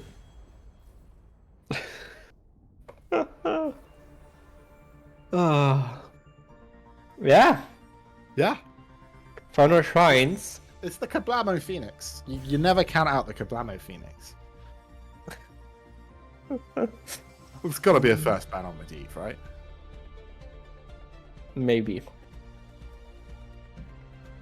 But I would expect them to get rid of Medivh. It was annoying in the last game. Unless you think the ETC is more of a problem, but I feel like you can play into that ETC if he doesn't get protected every time you catch him. Yeah, definitely. I mean, also on Shrines in general, Mouthful is a pretty nice hero around the subjective fights. So maybe that's also a thing we might see coming out. Maybe even banned. Yeah, he is definitely very good on the map. There it is. They made us wait for it, but I think it was never in much doubt. Yeah, they were probably thinking through for the second ban and the first pick as well. To just complete the draft and not just, hey, we didn't like Medivh, just ban it, and then you're going to the next. Are you suggesting what is this? Well, sometimes. I've never, in my 6 years of Heroes of the Storm competitive, been more offended than by the suggestion I should plan stuff out. Just rip it and see. We did see this Stitches ban coming out from Sometimes You Just Win. Ooh. I think Stitches is a hero you ban when you think you're better. Yes. Right? I agree. I think I'm going to win this. Don't scam me with Stitches, please. In the meantime, we do see a Myth ban coming out from Hypernova as well, so getting rid of the M heroes. first pick Mimperius. Oh, Oriel also being removed. Yeah, no, Quite interesting. This they saw it coming. It's the new world order. I'm gonna be playing it for the whole season now, as tank. Oh no! Question mark. Both of them as well. I'll multi-box. Look, if you could pick Oriel and Phoenix in your tank slot, that would be quite good. I guess Taco felt uncomfortable last game. Got choked out a little bit from her healer pool. But for now, we will see the answer being Blaze for the time being. Keep in mind, Hogger is open still, and yeah, the ETC. Sometimes you just win out just picking ETC every single game so far. It's interesting that last time they first picked the Anduin, and now that's been taken away from them. The Medivh's also been taken away from them, so they're going to need a new support system for this ETC to make sure that he is as impactful as possible. But obviously they're not scared. Ooh. Very interesting. Garrosh Lyric. Ranged assassins are overrated, ladies and gentlemen. I mean, I feel like the Garrosh is quite interesting. As Garrosh in GTC does not feel like the best matchup for Garrosh, but also for ETC. I think when you're on a map like Shrines, where it's more about where you can stand than who you can catch, the matchup is less bad for the Garrosh. Sure, ETC can make sure that he never actually gets thrown in, but if he can never walk in, I think Garrosh is going to take that trade and be very excited by it.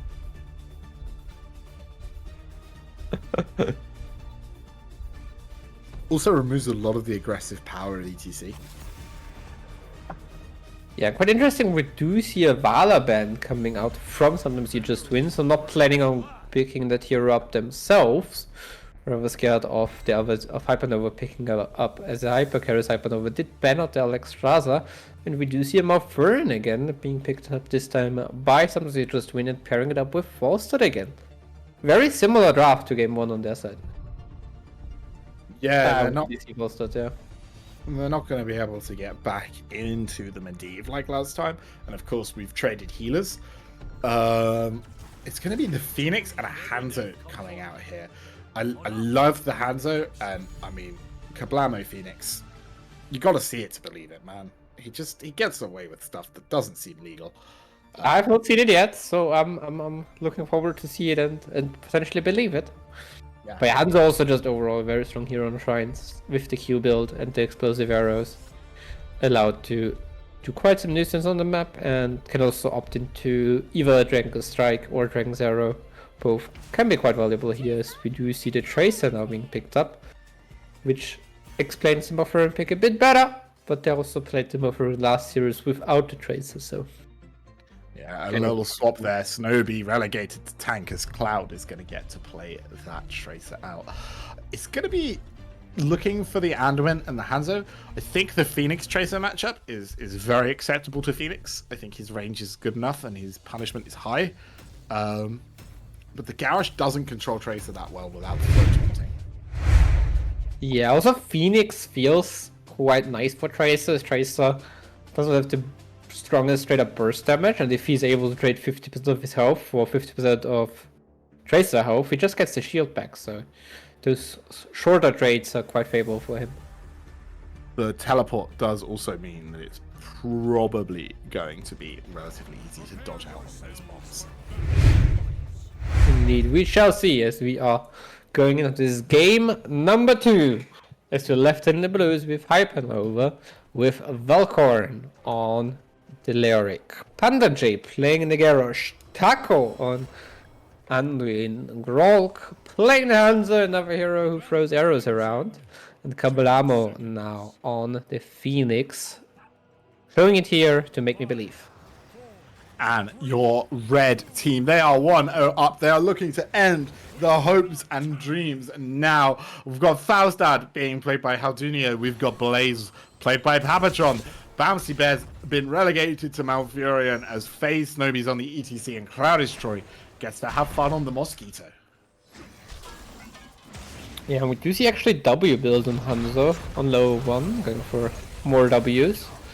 Oh, as Sparapong gets thrown into tower range, he's popping the 40 armor and charge into safety. Yeah, the Blaze Phoenix matchup seems very nice for Blaze. The oil always underneath his big spidery like legs. As Clydestroy is going to try and make this rotation hard, but you can see that Phoenix was walking up as well, just going, if there's a Tracer here, we'll win that 2v2. Yeah, and I mean in general the Blaze Lyric matchup is also favorable for the Blaze. Sorry, for the Lyrics, as Blaze is not quite enjoying this, and we do see Tracer probably have a lot of time hanging around topside to just help out the Blaze with this matchup. But in return, as we currently see the Phoenix also quite a lot up there to just help out and not really having the typical 1-4 split as we mostly see from most teams. Instead we do have a more of a 2-3 split between those two teams at the moment. So we're having a quick pause here. It seems like they are ready again. Lag on the ETC. Gonna get sorted out. Very nice. Very quick. So far so standard, right? It's interesting to see Falstad AA this time. I guess he thinks that the Garrosh gets bullied by the percentage damage. I don't disagree. Makes sense, doesn't it?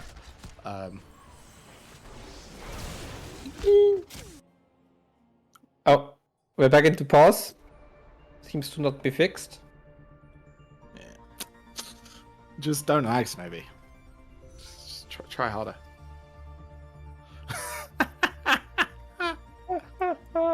Oh dear. Yes, we currently do have the Tracer Phoenix top lane when we're wanting each other. Tracer is about to get the bomb while Phoenix has no teleport, so this might actually be going over towards Tracer this 1v1.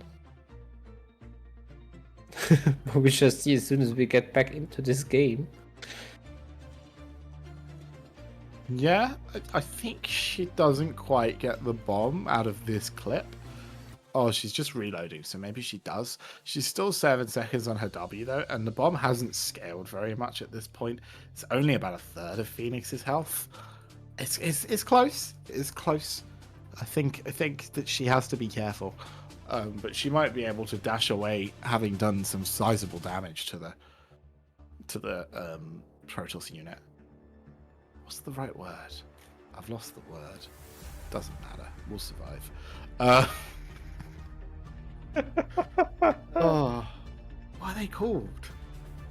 Oh, looks like we're ready. Luca will never know. Who is called what? Phoenix. What's his thing called? Oh.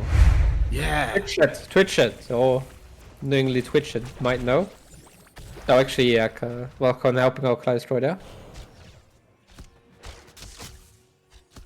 Don't worry. We'll solve it in a bit.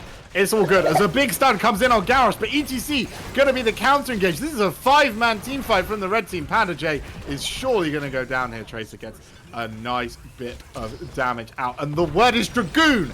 That's the word, isn't it? Big Grip is gonna save Phoenix. For now, he's able to teleport his way out. Falstad actually taking a lot of damage there from the Hanzo as well. They are called Dragoons, aren't they? No?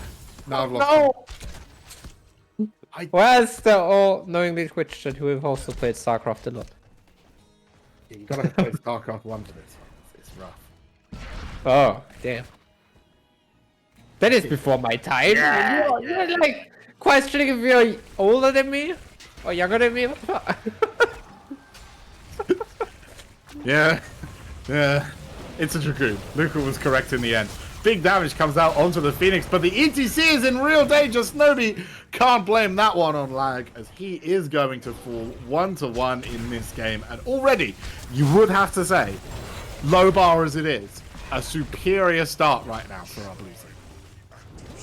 Yeah, with Medivh he would have lived, I guess. That's why he's bad. Indeed, I would live. I can see Snowy staying that in chat right now. Anyways, the Shrine is activated over the bottom side. It's going to be a frozen one. We do see Hypernova taking the Bruiser camp.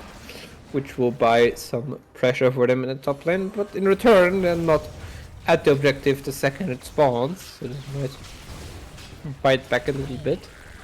Yeah, they're going to need their Garage there to try and bully the space, but instead, Phoenix is in trouble. Can Taco get him back up? Yes, she can. Very nicely done. That does also give space topside for the melees to think about walking in. 16 Shrine minions going over as the blue team are now finally ready to contest this. ETC slides in. Snowbeam might regret that choice. The Unstoppable, though, can't get Garrus the angle that he needs. Panda J, very sad about that. Look at Cloudis Troy in the back, though, taking lots of damage from this Phoenix. Completely zoned out of the fight.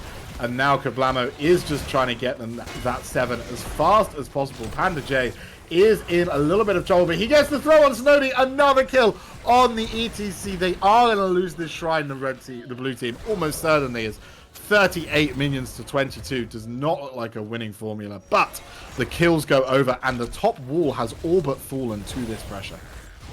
Are they losing the fort? Oh, actually, base, yeah, Blitz from the side, no, got it. It was actually quite close. Yeah. Oh, Panda J now in a bit of trouble. Oh, slow, but the self-defense is there now. The teleport from Phoenix, make sure he's safe, and now Lyric is pressuring in this top lane. As the wall is gone, the fort is taking slight damage. The Punisher in the bottom has been baited over the wall. We'll get a little bit of damage onto the fort, but not much more. Oh, Cloud is trying to work on. Oh dear. Yes, it is. Phoenix died before Luca could find his words there. A nice double kill to get the red team a little bit back in the game, as they'd lost that top wall and didn't really have much to show for it. Yeah, mid lane. Okay, bot camp is taken by the side of sometimes you just win. Using the advantage on the map right now. Just secure more camps. Nice bit of damage here onto the Blaze. It's going to force his him to back off and regain that health back. No well for another 40 seconds. It means he could be walking into the arms of a very excited Leoric. Oh, and Welcom's found him. I don't think. Wait, he did not manage to get the block on the charge. Yeah. Yeah, and with that, Blaze will just wait up here until the minions come and will heal himself up in his own oil. He's feeling hot, hot, hot. That's what we're here for, family. Level 10, incredibly even at this point. 2 kills to 3, slight advantage for the top side of the map. The blue team would have been very excited by a top spawn, but it's unfortunately mid for them. Tracer's coming back in for more Leoric fun. He's just going to run away, though. Welcome not going to take that. Somehow the red team are pressuring both the top and bot lane simultaneously. The blue team seem to just back away for a second. I'm a little bit surprised that it's Decimate. I would have thought they had a good enough setup to just kill off of a taunt. But maybe Panda J wants more control. Maybe he thinks that like the Phoenix and the Hanzo do enough damage. Or Tracer just about able to get out there. Yeah, especially into Tracer. Tracer is... Oh, Mosh Pit comes in, but there's the immediate light bomb to stop it. As Snowy is still taking a lot of damage, able to hop into the bunker. Panda J dropping quite low. Cloud Destroy looking for the damage, but has to use recall, does not fall to Rogue. Nice helping hand there from Panda J. Unfortunately misreading his baseline talent and chucking them out of the fray. But we'll make some notes on that, see if we can't improve it for him later on. As lots of R buttons pushed. Tracer bomb back already, but ultimately not a lot done before this second objective in the middle lane. The blue team are going to get their camp. The red team, again, don't look like they're set up to cap it. They have not capped it this game, I think. Is that true? Yeah. It's true. I think so. Look at that. We're just going to say it with confidence one more time. They have not yet capped it this game. And just cut that bit out from the VOD. We'll go silent for a moment. Again, though, the red team able to be first on the objective as Garrosh is in a bottom lane. That feels rough. I'm not sure that wave of XP was worth it, friend. Here comes Panda J. 19-1 so far in terms of objective. But yeah, Panda J looking for the false start, gets the throw, there's the arrow as well, light bomb to follow up. That's the first kill, as there is Chicken as food today. But Panda using the bunker, making sure he gets out. Nice oil, slowing down the front, Panda Bear still taking tons of damage. Might still fall here to the Phoenix ult, yes he does. Now Snowbee trying to create space, but pays with his life for the attempt.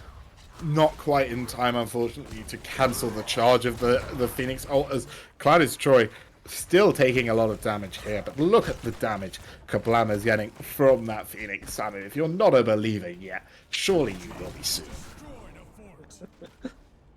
So you have now them taking top forward, taking away the Bruiser camp from the opponents, while meanwhile also the Lyric is taking the objective for the side of Hypernova.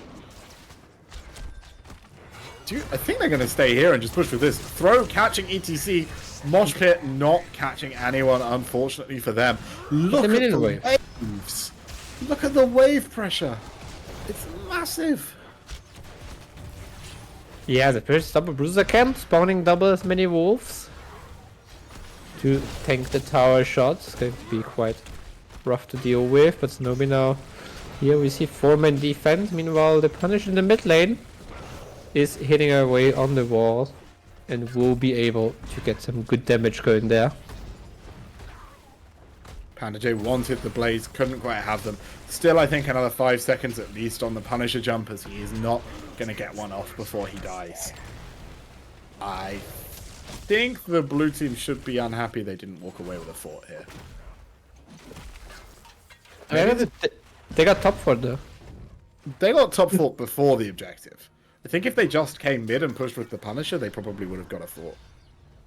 Yeah.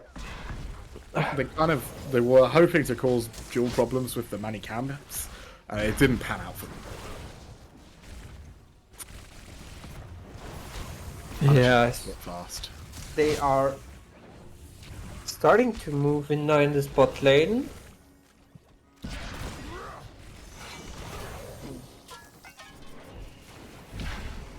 And with that, just some positioning fights. Panda J looking for a throw, but now he is a little bit alone, as his team is taking the bot camp in the meantime. Oh, Phoenix just able to get out in time, but Grip saves him the rest of the way. Arrow did get fired, did not connect, and Kablama's gonna get some damage from his ult, but I think that was a bit number padding. Yes. So it seems. Oh, the throw into the Tracer, but the power slide in return, light bomb not connecting in time, will secure the kill. I mean the Garrosh falls. Garrosh not actually able to get his W off there, and with two different, with that Blood Crow's talent on 13 for the extra healing over time, could have made the difference with the light bomb. Hanzo now going down. Will Snow be punished? He is punished for it, but now Kablamo has to run very fast. Leoric on the back though. The Entomb here could be big if he can catch Bouncy Bear. No, he is going to chill. He reckons it's not worth it. Oh, now he gets at him though, but the Gust in return buys the space from Maforian to get out there. Now Kablamo dropping low, there's the bomb connecting, but enough to HP and he will stay alive. His placement is now joining as well. His team, as they are just sieging away on this bottom fort. But Garrosh is back now, and they have to be careful about him looking for a flank. But now they saw him. What do we think about this Ominous Wraith Mithril Mace Leoric build? That it's probably a misclick, hopefully. I don't see much synergy between those two talents. While you could have either chosen to reduce the cooldown of the E. Oh, Snowbee gets caught there. And a nice kill for Hypernova. Throw back into the air. Absolutely money. I mean, that's the thing. I feel like either you want to go double ghost or you go full auto attack. I do not think there's much value out of mixing those two builds. It feels like without the percentage damage on 13, the AA speed is less valuable.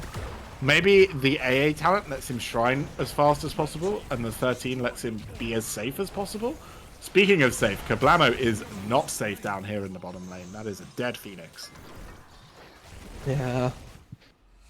In the meantime, Lyric is hitting away on this top objective, which will run straight towards the keep.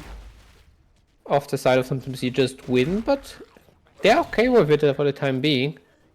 So they're just trying to defend the camp, get the wave to some stable moment. Heads up play from the Leo though. We're gonna 39 cap or 39 in this shrine and wait for the Phoenix respawn before we cap. I'm not sure if you have to wait the entire time. I haven't done the maths myself. Feels like he runs faster than the thing he walks. But they have currently the lead in terms of XP. Is it worth to aim for 20 in their side? Maybe. They're definitely going to aim for Hanzo to get this camp. But I think now that their opponents have gone missing, they want to cap it to make sure that they're not getting punished. As Garrosh might be in danger. Nice arrow and just throws Chaser back out. There will not be any chance of getting caught. But speaking of getting caught, that is an aggressive half there from the Falstad. Does still have Gust, is able to do a little bit of damage, but this keep looks like it is in danger, Samu. Yeah, arrow was traded for Mosh Pit meanwhile, so that is not a threat for the members of Hypernova to be dancing in a circle all together. But for the time being, they're more looking to pressure this mid fort and giving Lyric the space to secure the top keep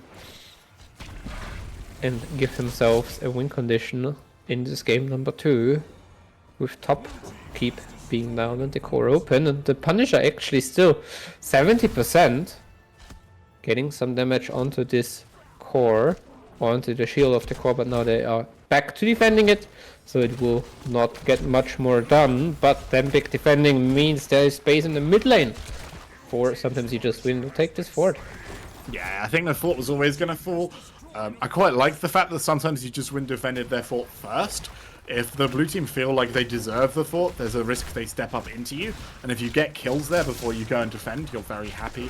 But as it is, nicely executed in the end by our blue team. And that is going to be a triple structure kill there. 2 forts and a keep go down as 20s come in. And that is going to make them a very scary proposition, as this next altar is just 2 minutes away. 20s will be in time for our red team, but the map is so stacked against them right now, Sammy. Yeah, and with 20 for the side of Hypernova, we do see some scary talents come in, especially the Bird Alive from Lyric. The Silence and Tomb is an amazing tool, very threatening. For Hanzo has never stun his repertoire, and Anduin gets movement speed and armor on the light bomb, which can be quite strong, especially looking at this Garrosh trying to look for throws. Giving him additional movement speed is very scary. Yeah, no, definitely. If you could ever get a Garrosh to just sort of outpace you and close that distance, it can be incredibly scary. The damage reduction from him as well means if he does find himself in the middle of these team fights, he can get a lot of work done. Maybe that's why they opted out of the damage reducing 16? Because they were going to take it with Garrosh 20? Doesn't seem like a right choice, does it? I'm not quite sure how it stacks, actually. If it's because they've already got it. Sort of way. They've already, the damage. Yeah, it's maybe it's just the case that Lyric thinks he doesn't need the E back.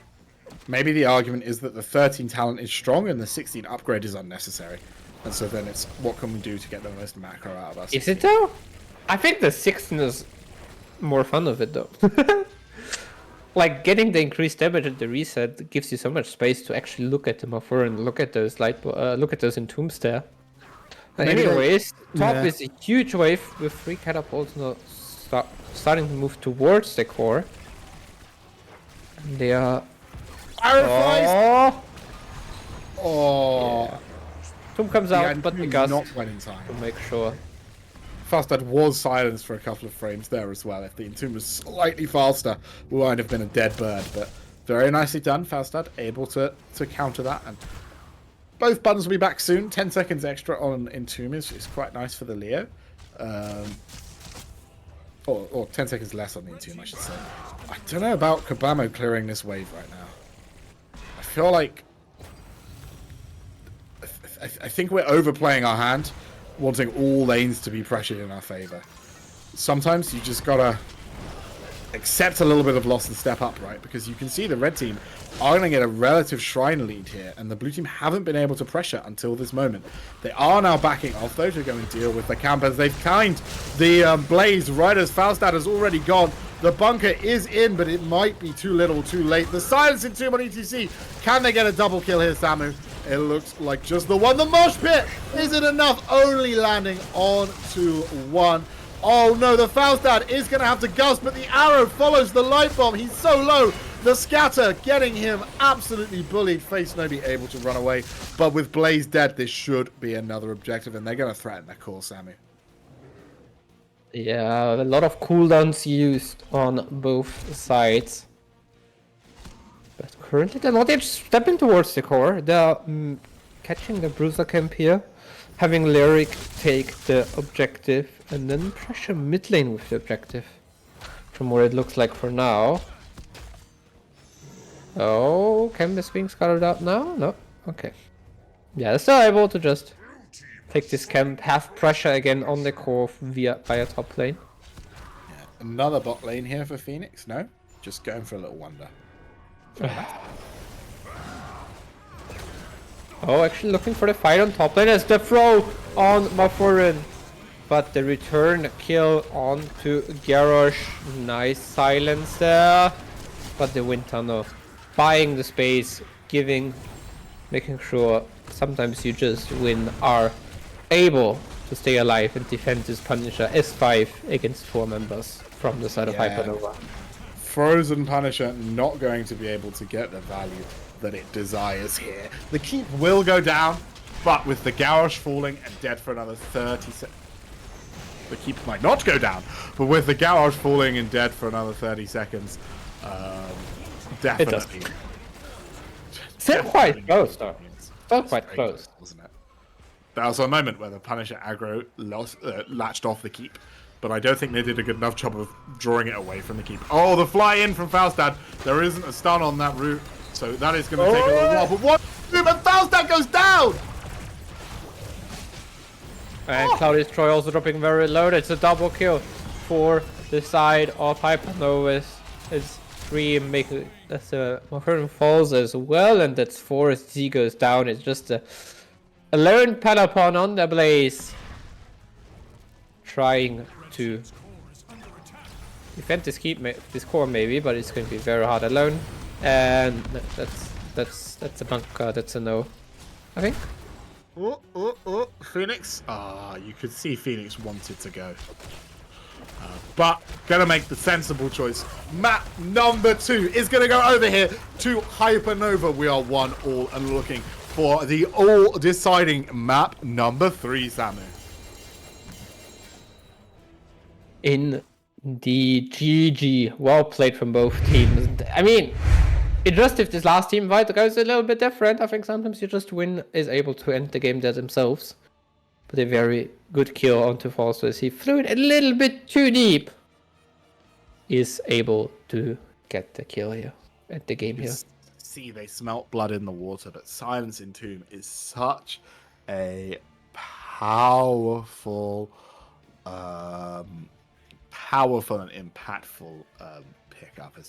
Unfortunately, after the Snowbee internet, he is going to be dropped, kicked from the team. You lose 1 game as ETC, and they're just like, nope, not allowed, completely banned out. But yeah, that's going to give us a little while to digest. What would you like to see happen for game number 3, Samu? How would you change this up? Where is your money at the moment? I mean, I feel like sometimes you just win, even though they have a high prior on ETC. I feel like this last game was very well drafted from the side of Hypernova to really punish the ETC pick. So I think either you try to accept the fact that ETC, that they know how to counter ETC and maybe even draft against it again. So you wait with it to later on to see if it fits now, or just adapt to a different tank. Or I don't know. I mean, it's rough. It's rough. But Kablamo Phoenix might be bad in the next map. No, surely not.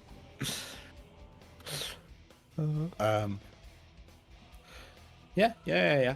I think definitely the style they played here seemed to suit them a lot more. I think the Hanzo is a really big factor of this composition, allowing them to have either follow up for the Entomb or sort of catch pressure so that the Garrosh can get in and get his stuff done.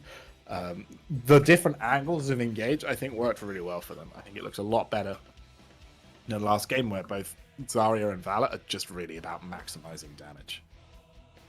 Yeah, we're needing a quick break on the side of something you just win is they need to replace one of the players, sadly, as they currently cannot play the way they are. But in the meantime, we have a little bit of time to talk about other things than just this game as well, because of course, after HOTS 10, there will be more Heroes of the Storm action from Heroes Lounge's Season 27. Signups are open right now. The signups will close on June the 8th, so you have one more week to sign up your teams, and round 1 starts on June the 23rd. And keep in mind, you can sign up. You don't need to be a 5-stack to sign up. You know, you can also sign up alone as a free agent, where you will get added to a different team which are in need of a player, or you might get thrown together with the other free agents. Or you could also sign up as a partial team, and you will get filled out with free agents. So make sure you sign yourself up. heroeslounge.gg/EU-season-27, I think is the link. By exclamation mark sign up in Twitch, that is a little bit easier to find the link. No, type it out. What letter for letter? I'll dictate for you. H-T. Do it! Oh, dude. You too could one day absolutely farm Luca in a Heroes Lounge game. If that's not incentive enough, I don't know what more you could want. I guess there's also the option to farm me, which is also quite nice for some people, probably. It's true. If you want to play on hard mode, you can try and farm Samu instead, but we all know. We all know who the most farmable I'm not quite sure if that's hard mode next season. But if you're struggling to farm Luca, well, there's always AV, isn't there? I think the team are sorting out their subs. They're getting themselves ready. Map choice being made by our red team. No, blue team. Map choice being made by our blue team. The captain color was red, and Luca's brain was just like, I see red, I say red. Hypernova are in fact going to be picking up our map. What do you reckon? Towers of Doom? No, it's gone, isn't it? It's gone. No, it's not. Towers of Doom. Yeah, there it is. It's open. We could go for it. So let's see. Maybe. But of course, there's also other maps open with Cursed Hollow, Tomb of Spider Queen, Garden of Terror, and Volskaya Foundry. So there's also other amazing options to look at. And I mean, I like this Garden call. I think Garden is potentially going to be really helpful for the way that they want to play, right? Both Grog and Kablamo want to have agency and the ability to go and get themselves value. And a map like Garden is very much a 5-player map. It's not like Tomb or Shrines, where 3 players kind of all follow the tank, and then maybe one assassin is allowed to go and make choices every now and then. It's really choice heavy, the map. Yeah, we shall see those choices which will be made as we are going to Garden of Terror for this third and final map of the series. Yeah, let's see. Bamadiv? What do you reckon? Yeah, surely. Bamadiv, Bam Phoenix. Go from there. One either side. I feel like I should make that clear. And I suppose it's technically Ban Phoenix, Ban Medivh, if you want it to be, you know. In the right order, yeah, maybe. Oh, with Agent DK didn't make it through to the finals with his own team, but he's out for revenge right now, subbing in.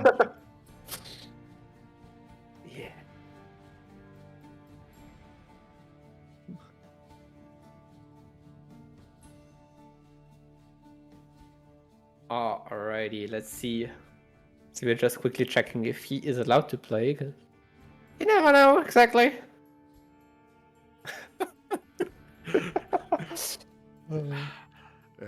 Well, we'll see. We'll see. I'm sure. I can't imagine it's.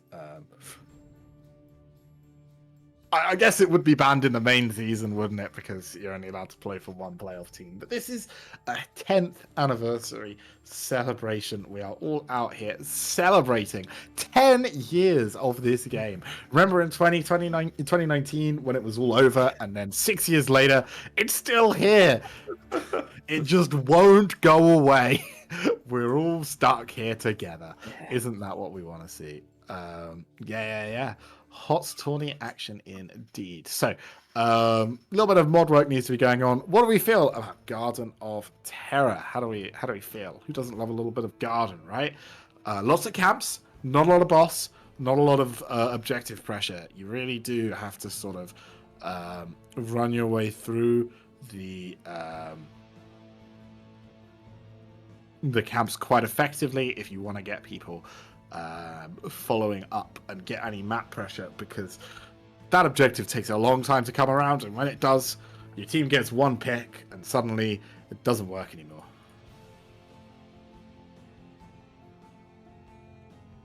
Yeah, we shall see.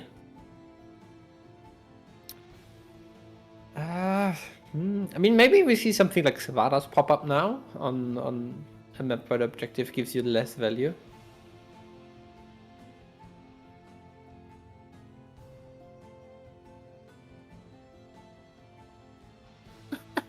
Let's see. Oh, they're working themselves out, bless them.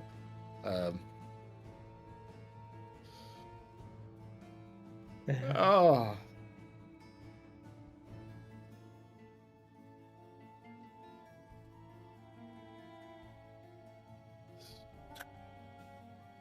They're sorting themselves out, Sammy. Yeah. I think the content is real. I think we're gonna go with it. We're just waiting now for someone who has issues with a bathroom. Understandable, bathrooms are complicated, but it looks like they solved their bathroom-based issue. And we're here. This is it. Map number 3. Heroes 10 Grand Final.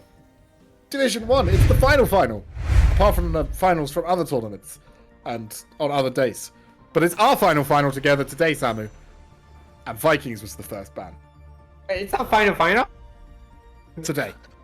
It's our final today. Yeah, I mean, Vikings being removed is not too surprising. Still a big map where they can get quite a bit of value. And there's the Medivh ban. Sticking to it on the side of Hypernova. And then the Phoenix ban? No, it's going to be a Brightwing ban. Phoenix left open. Maybe Kablamo going Kablamo again on the Phoenix. Oh, look at this. He's so proud of himself. He did a pun. I do wonder if Kablamo will take Phoenix before the second round of bans.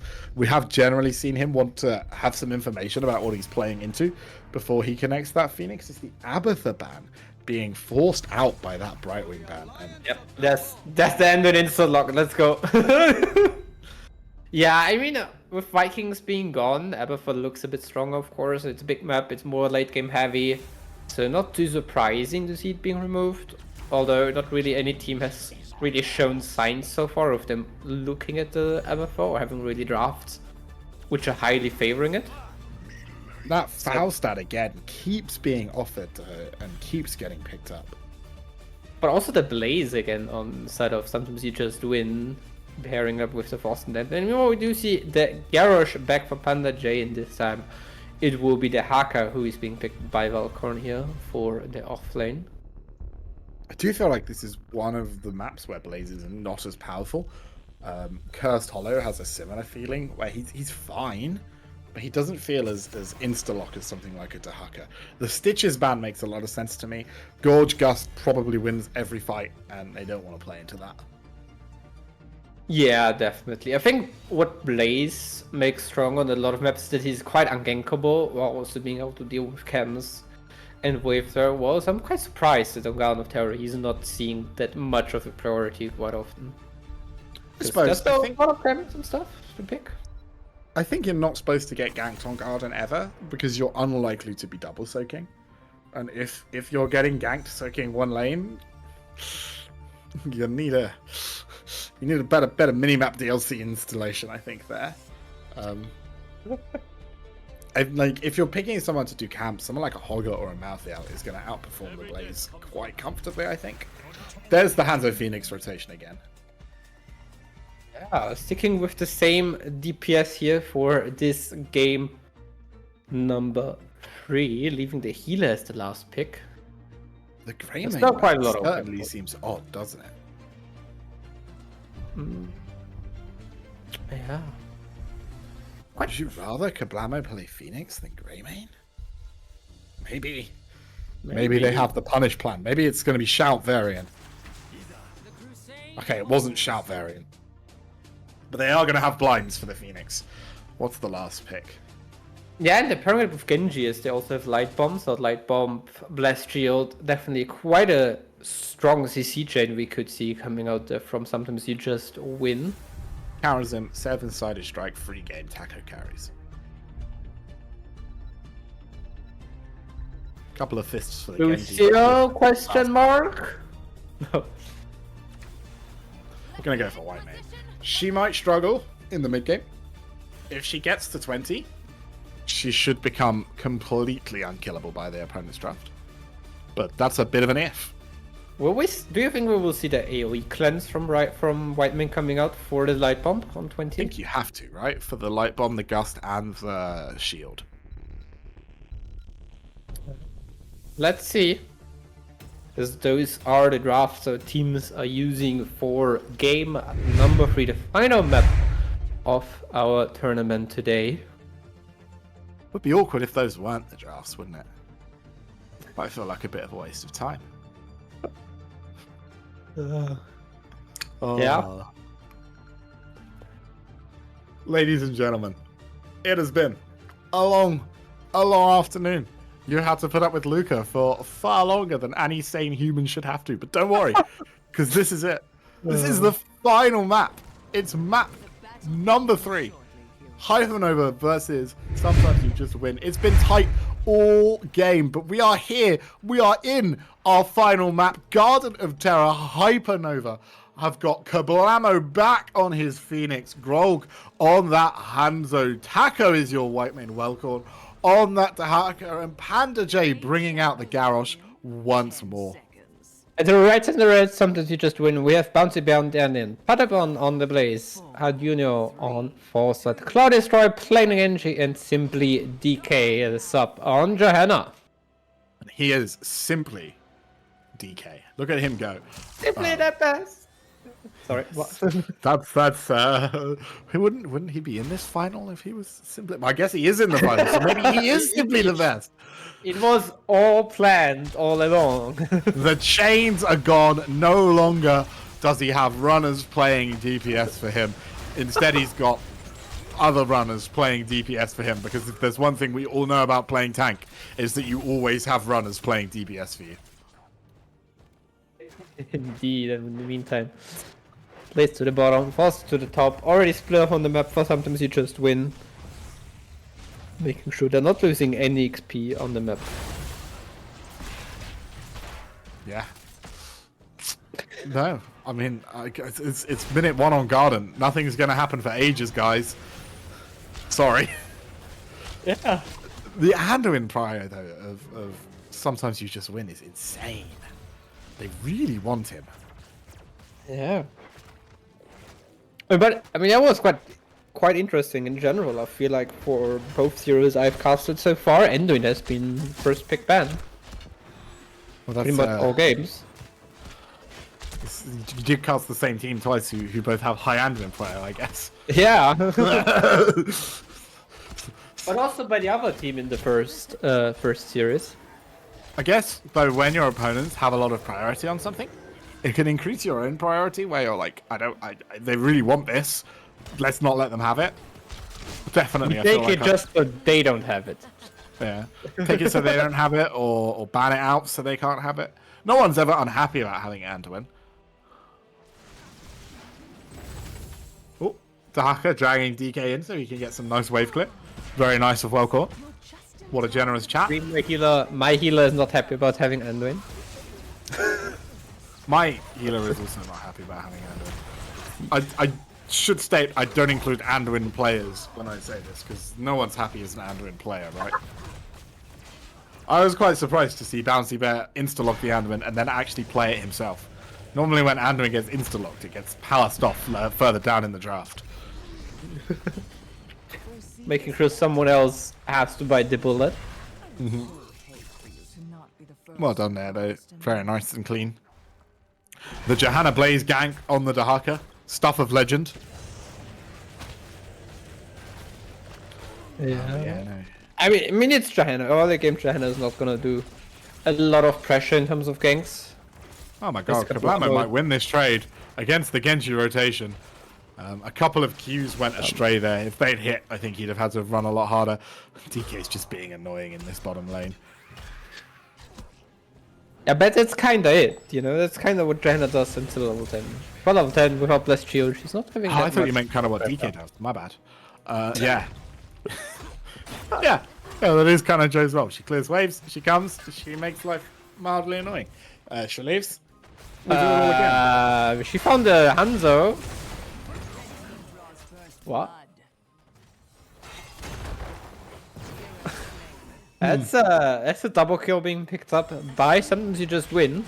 It is, isn't it? It did look a little bit like the Hanzo might have just taken his hands off the keyboard after he decided he was dead, and then got thrown out. And so the move instruction was still there.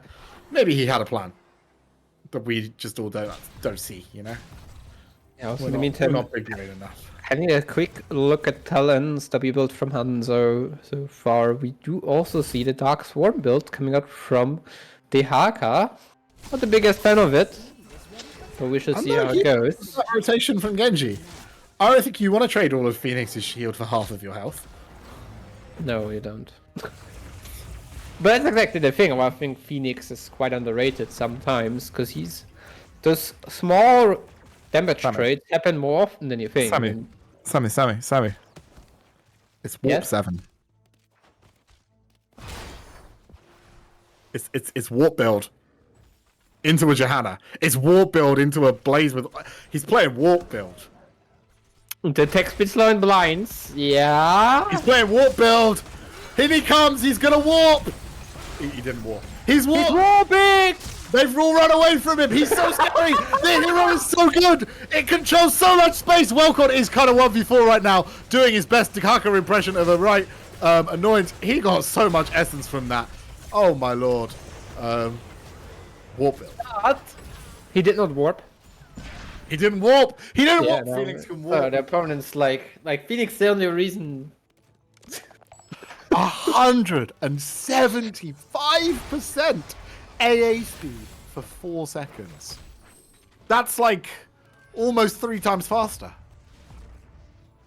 Not quite 3 times faster, because that would be 200%, but almost. Yeah. Do the maths here, guys. So. Yeah, that's not my. Trust us. Luca doesn't. No. Oh, DK gonna get thrown in here. Ironskin in time, but here's the one. Look at how fast he is. He's been thrown in even further. He's kind of still got a lot of health, and now he shielded him. The Ironskin on Genji. They're not going to play for Phoenix. They're going to go for Anduin. Whitemane rather. Whitemane goes down. Patapron wants even more. The fly behind. As Grove might be in danger. The arrow is not going to be enough to save him. It was pretty clutch. But Phoenix in the back is. Oh, no, he can't kill Bouncy there. Johanna goes down. The warp is not going to be enough. No. Yes. Warp. Oh. Yeah, I mean, Hanzo couldn't warp. Of course he dies. Warp warfare at its finest. Garish is going down in the bottom lane. Stuck between the fort and the hot place. Yeah, but Welcon, he doesn't care about his team. Warped. Look at this. Oh my god, he's got the plays. He might get more. Okay. Might get more, might have been Bob. Taco maybe didn't want to try and save him. Gust? Seemed like a saving play? Maybe. I mean, died either way. Not saving enough. It didn't feel like it helped, did it? No. Not really. And we do have the seed now spawning towards the bottom side. No move that. Everything calming down a little bit again as we are approaching allowed level to 30 breathe. for both teams. You know what's probably going to happen on 13? Phoenix gonna warp? He's going to have another warp talent. You've got to, right? Like, one in for a penny. Yeah, I think so as well. I mean, it actually makes it a lot stronger though, the warp on 13, no? Like, it gives you armor after the warp? 50 armor for some Yeah. time. And having the warp resets after getting kills gives you armor again, so... Yeah, more armor, more kill. More armor, more kill. More More killing armor, the more Anduin. Oh, a huge dodge from Bouncy there. He's still in a bad place. The Anduin is going to get thrown in. Can they get this kill? Can they get this kill? Yes, they can. Warp is now back. Kablamo trying to get as much damage out as he can. Whiteman, can he keep the Phoenix alive? No, she cannot. Taco in danger as well herself right now. 2 for 1 right here. But Welcorn on the Dahaka. So much work on that Falstad. Who is the king of the globals? I mean, It's the man with the dinosaur. Look at him go. DK is low in this bunker as well. Yeah, 2 for 2 trade, but looking a lot better for the health bars on the side of Hypernova for the time being. Fortunately, the well did slightly ruin that, and Dahaka has realized his top fort's dying to a camp, so... Cloudus Trick could die to a warp here. I'm not sure if there's much happening. Oh, Grolk in the Grolk. bottom though. Yeah, it's Oh, actually good damage. Warp on Babsy. Okay, we can warp on... No, we should definitely... We needed to warp on the Anduin. Timing a bit off there, unfortunately, from Panda J. I think if they just went for the Anduin, they might have had something, but I guess they don't know how close Blaze is. If you go for the Yeah, Anduin... he's very close as he's now here, and now the fly from Falsa, the Taco, in a very bad spot. Will get taken now. Panda J now trying to get away from Cloud Destroy. But the Haka is here now! Oh, the leak does not connect there, just slightly out of range. A Darnium Shell. 4 seconds after warp, 50 armor. Times out perfectly with the AA speed. 16's gonna have percentage damage. I think when he gets blinded, it's still gonna suck. Yeah, I guess. Oh, maybe he's got a plan. He surely does.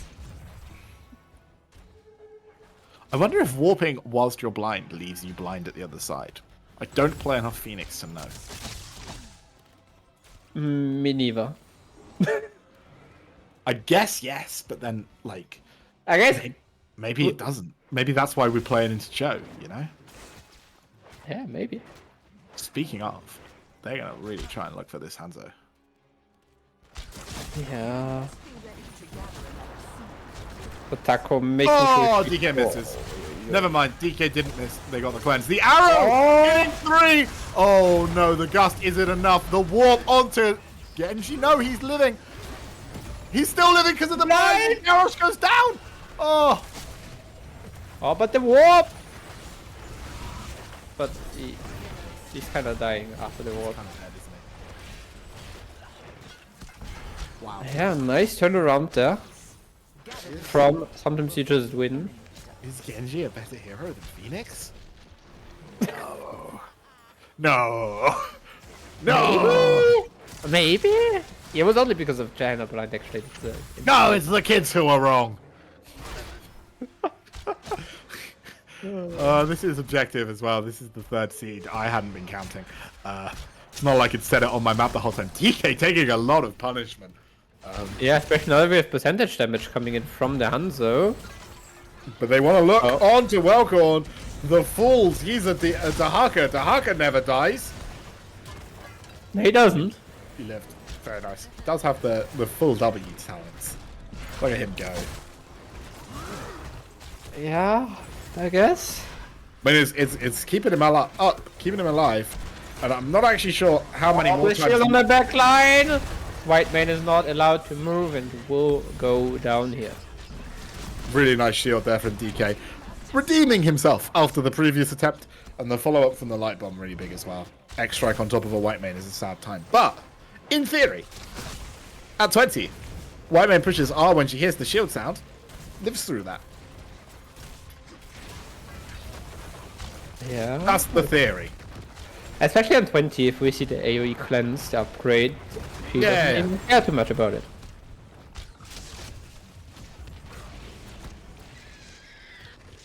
Ooh, DK. Taking a bit of punishment. Not a lot of punishment, but a bit of punishment. With that bruiser camp taken away by Sometimes You Just Win. Yeah, I'm surprised that the red team don't want to dig Dahaka behind right now.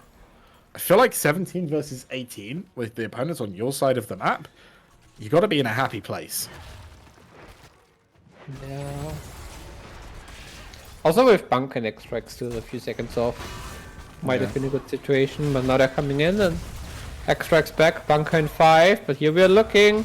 Got the isolation onto the 4-star. There's the Gust coming out to disengage. And with that it is a trade of Gust for Arrow and Isolation. Yeah, red team going to be able to leave here very freely. Can look for another big shield. The mid lane is very pushed in. The blue team are going to have top lane pressure eventually. Don't know if they're going to have it in time though. Yeah. Not taken down here as well from the side of Sometimes You Just Win, just making sure the map is pushing in their favor. Oh, Panda not getting the throw, there's that light pop. Passing him out, X-Strike comes in, Panda J dropping very low, but there's Self-Armor with the white man all together. Now Welcome building a lot of essence in there, but no one is going to die for now. Oh! Cloud Destroy! Getting the Double Shingen on Phoenix with E reset. Kerblamo! What a lovely kill there from our Genji player. That is going to give them level of 20. They are taking a bit of macro pressure on their top keep, but they should now be able to build themselves back into a lead in the objectives before their opponents get to 20. 45 seconds before the next one will be capturable. Is that true? I think that's true. Math is hard. Which is what we keep. Yeah, the bottom keep taking quite a bit of damage as Panda J was forced to use the self-cleanse there. Lick does not connect and they keep will fall here.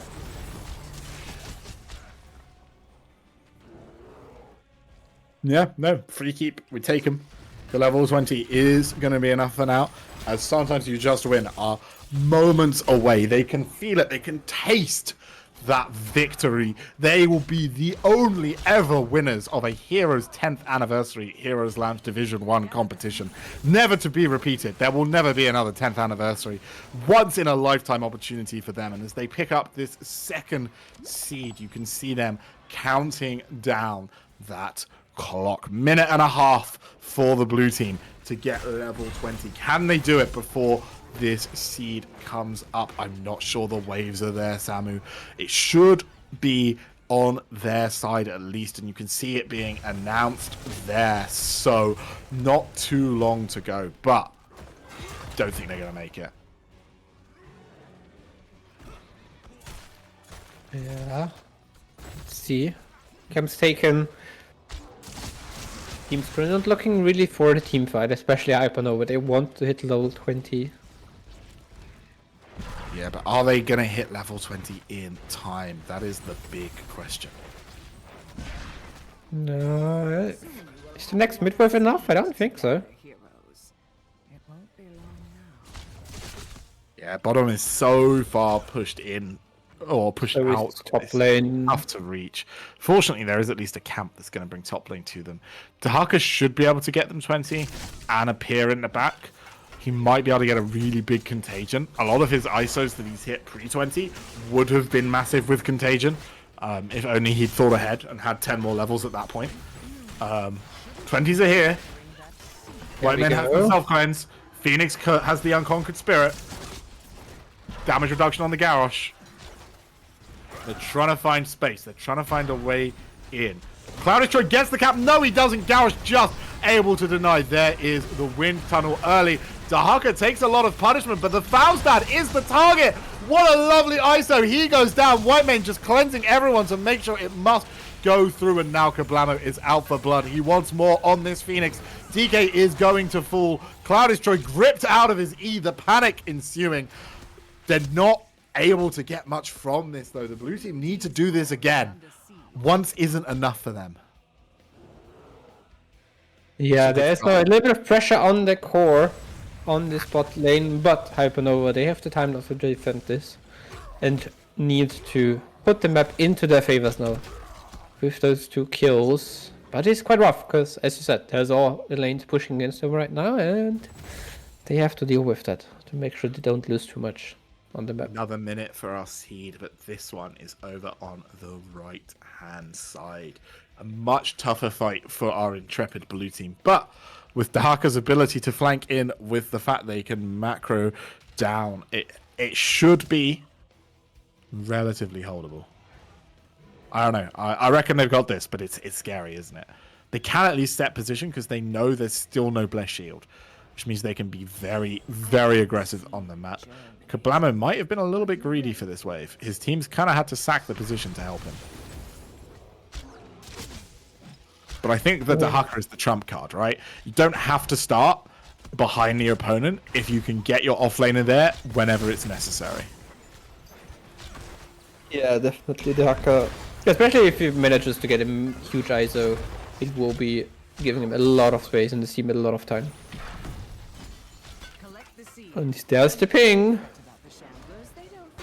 But no, not yet using the brush swapper in. Shield pulls the ult. Gust is just going to disengage.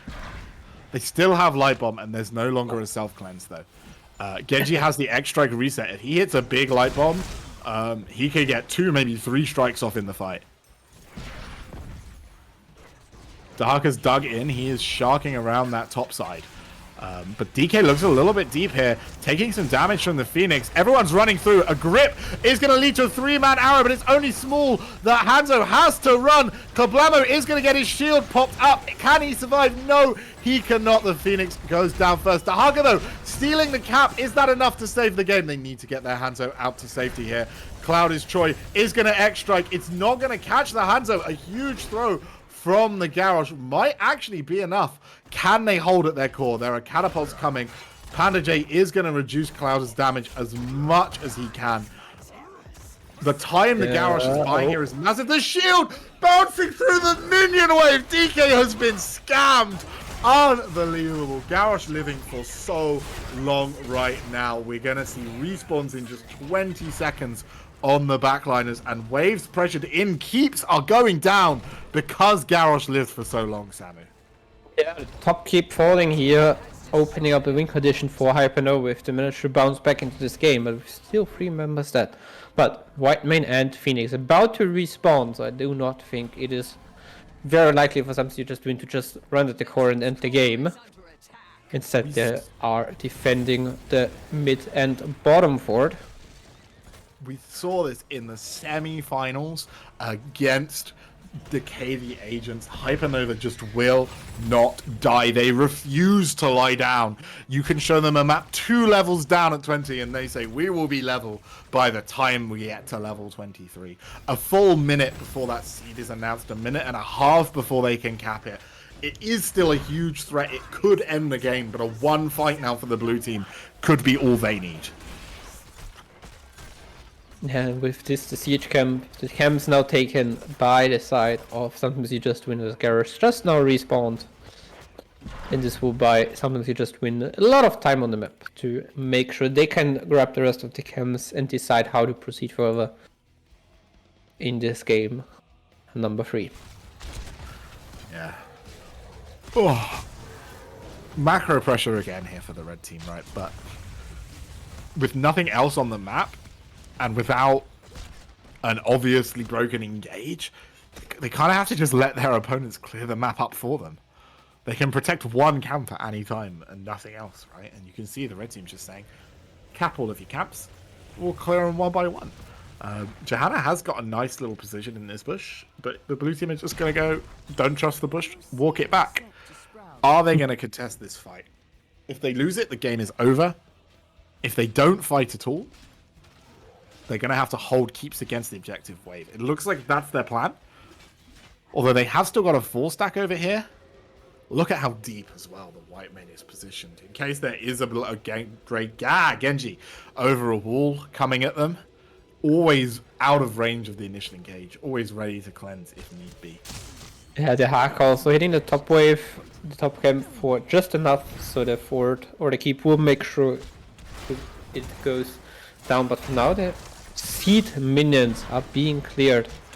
And Bouncy Bear will try to cap this objective, but there's isolation on the backline onto 2 members as Valkon is able to get there, but the arrow misses.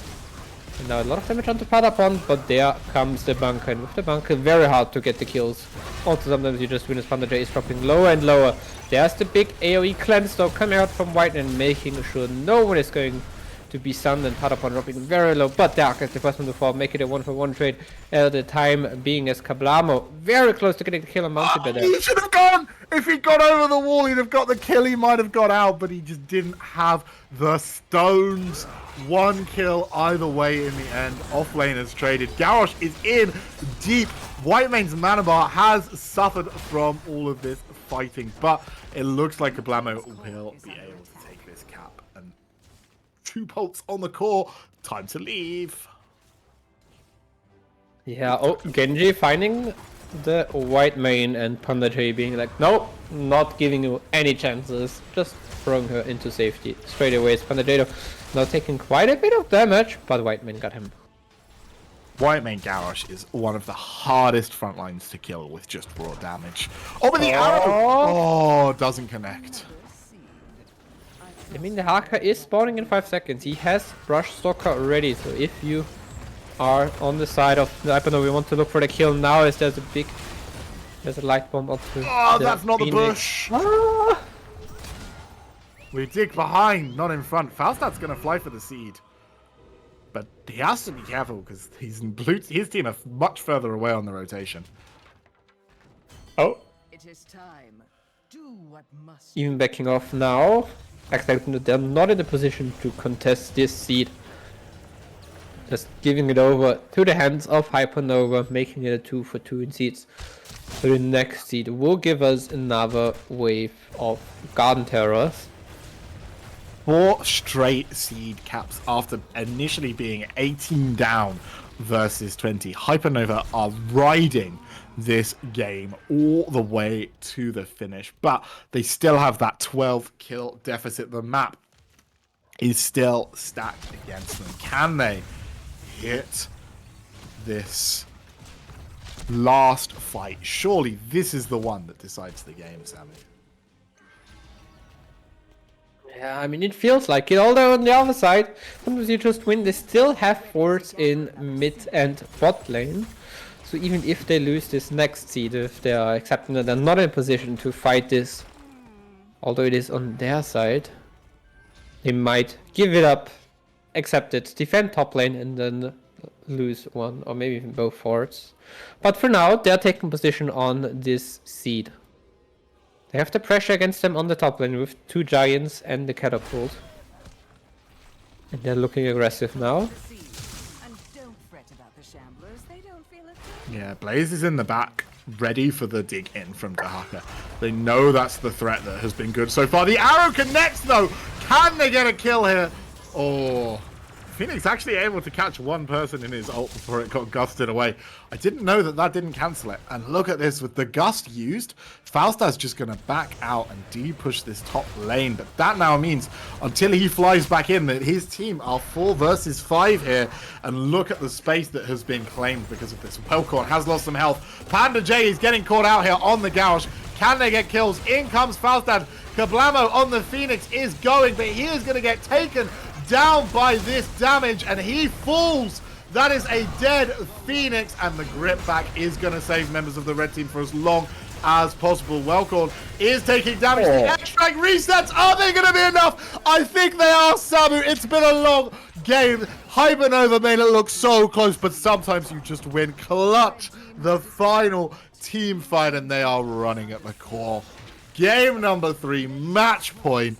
Our Heroes 10th anniversary Division 1 champions. 27 minutes. Garden of Terror is this final map. A nail biter back and forth from both teams. But this last team fight is won by sometimes you just win. Yeah. So patient for so long, and Hypernova just stepped a little bit too aggressively, overvaluing, I think, the Faustad and the fact that it was missing. And then Phoenix got left behind as they made that rotation up and around, and a beautiful kill on him, costing the game. Very well played there.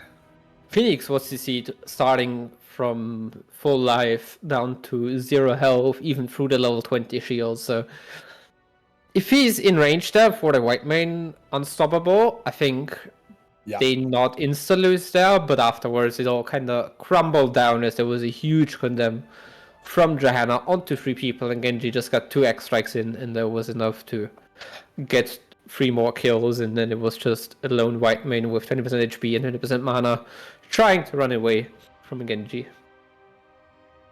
Very, very well played there by both of those teams. Now, remember, this might be the end of our Heroes 10th anniversary tournament, but it's not the end of the lounge. There is going to be a new season. Sign-ups for that close at the end of next week on the Sunday, I believe. Look it up for yourselves. Do not trust Luca. Luca is responsible for none of your entries.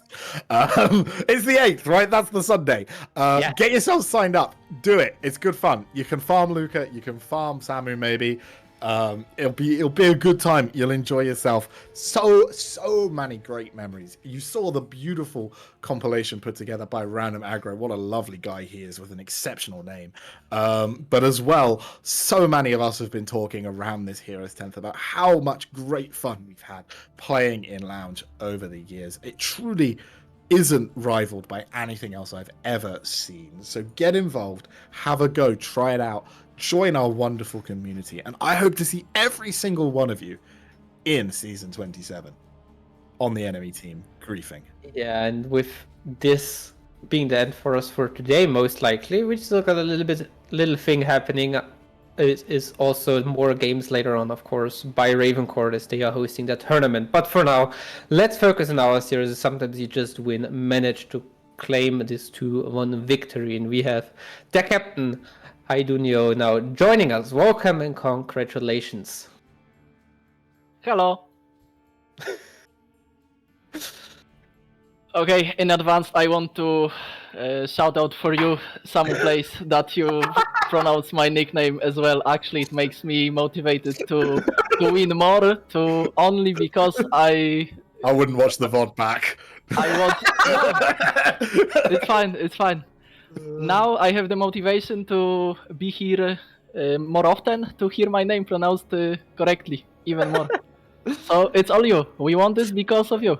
Well done, Simon. Yeah, very well done. Some incredibly close games. Map 1 felt like you were able to absolutely rug pull them with their really heavy snowball comp, and was really, really cleanly executed. The Medivh play in particular between Cloud and Bouncy Bear looked really clean. I feel like there should be a question there, and there isn't, is there? That is my job. ETC, let's ask about that. You picked that a lot. Is it just OP? Yes, it's absolutely broken, but we cannot play this on a certain player. The statistics-wise, the best player in our team loses every game on ETC when we pick this hero. And also, I have no idea why the teams, like, we have the best Medivh player in Europe in our team, and enemies are not banning it. I'm not sure the value. They learned their lesson quickly. Yes. After they banned, we had to improvise a bit. I love the implication that you didn't actually have a plan for the Medivh being banned. Guys, Medivh is banned. What are we doing now? quick, ideas. Yeah, no, but fair enough. Very well played. Yeah, unfortunate that we couldn't have Snowbee for all 3 maps. But DK came in.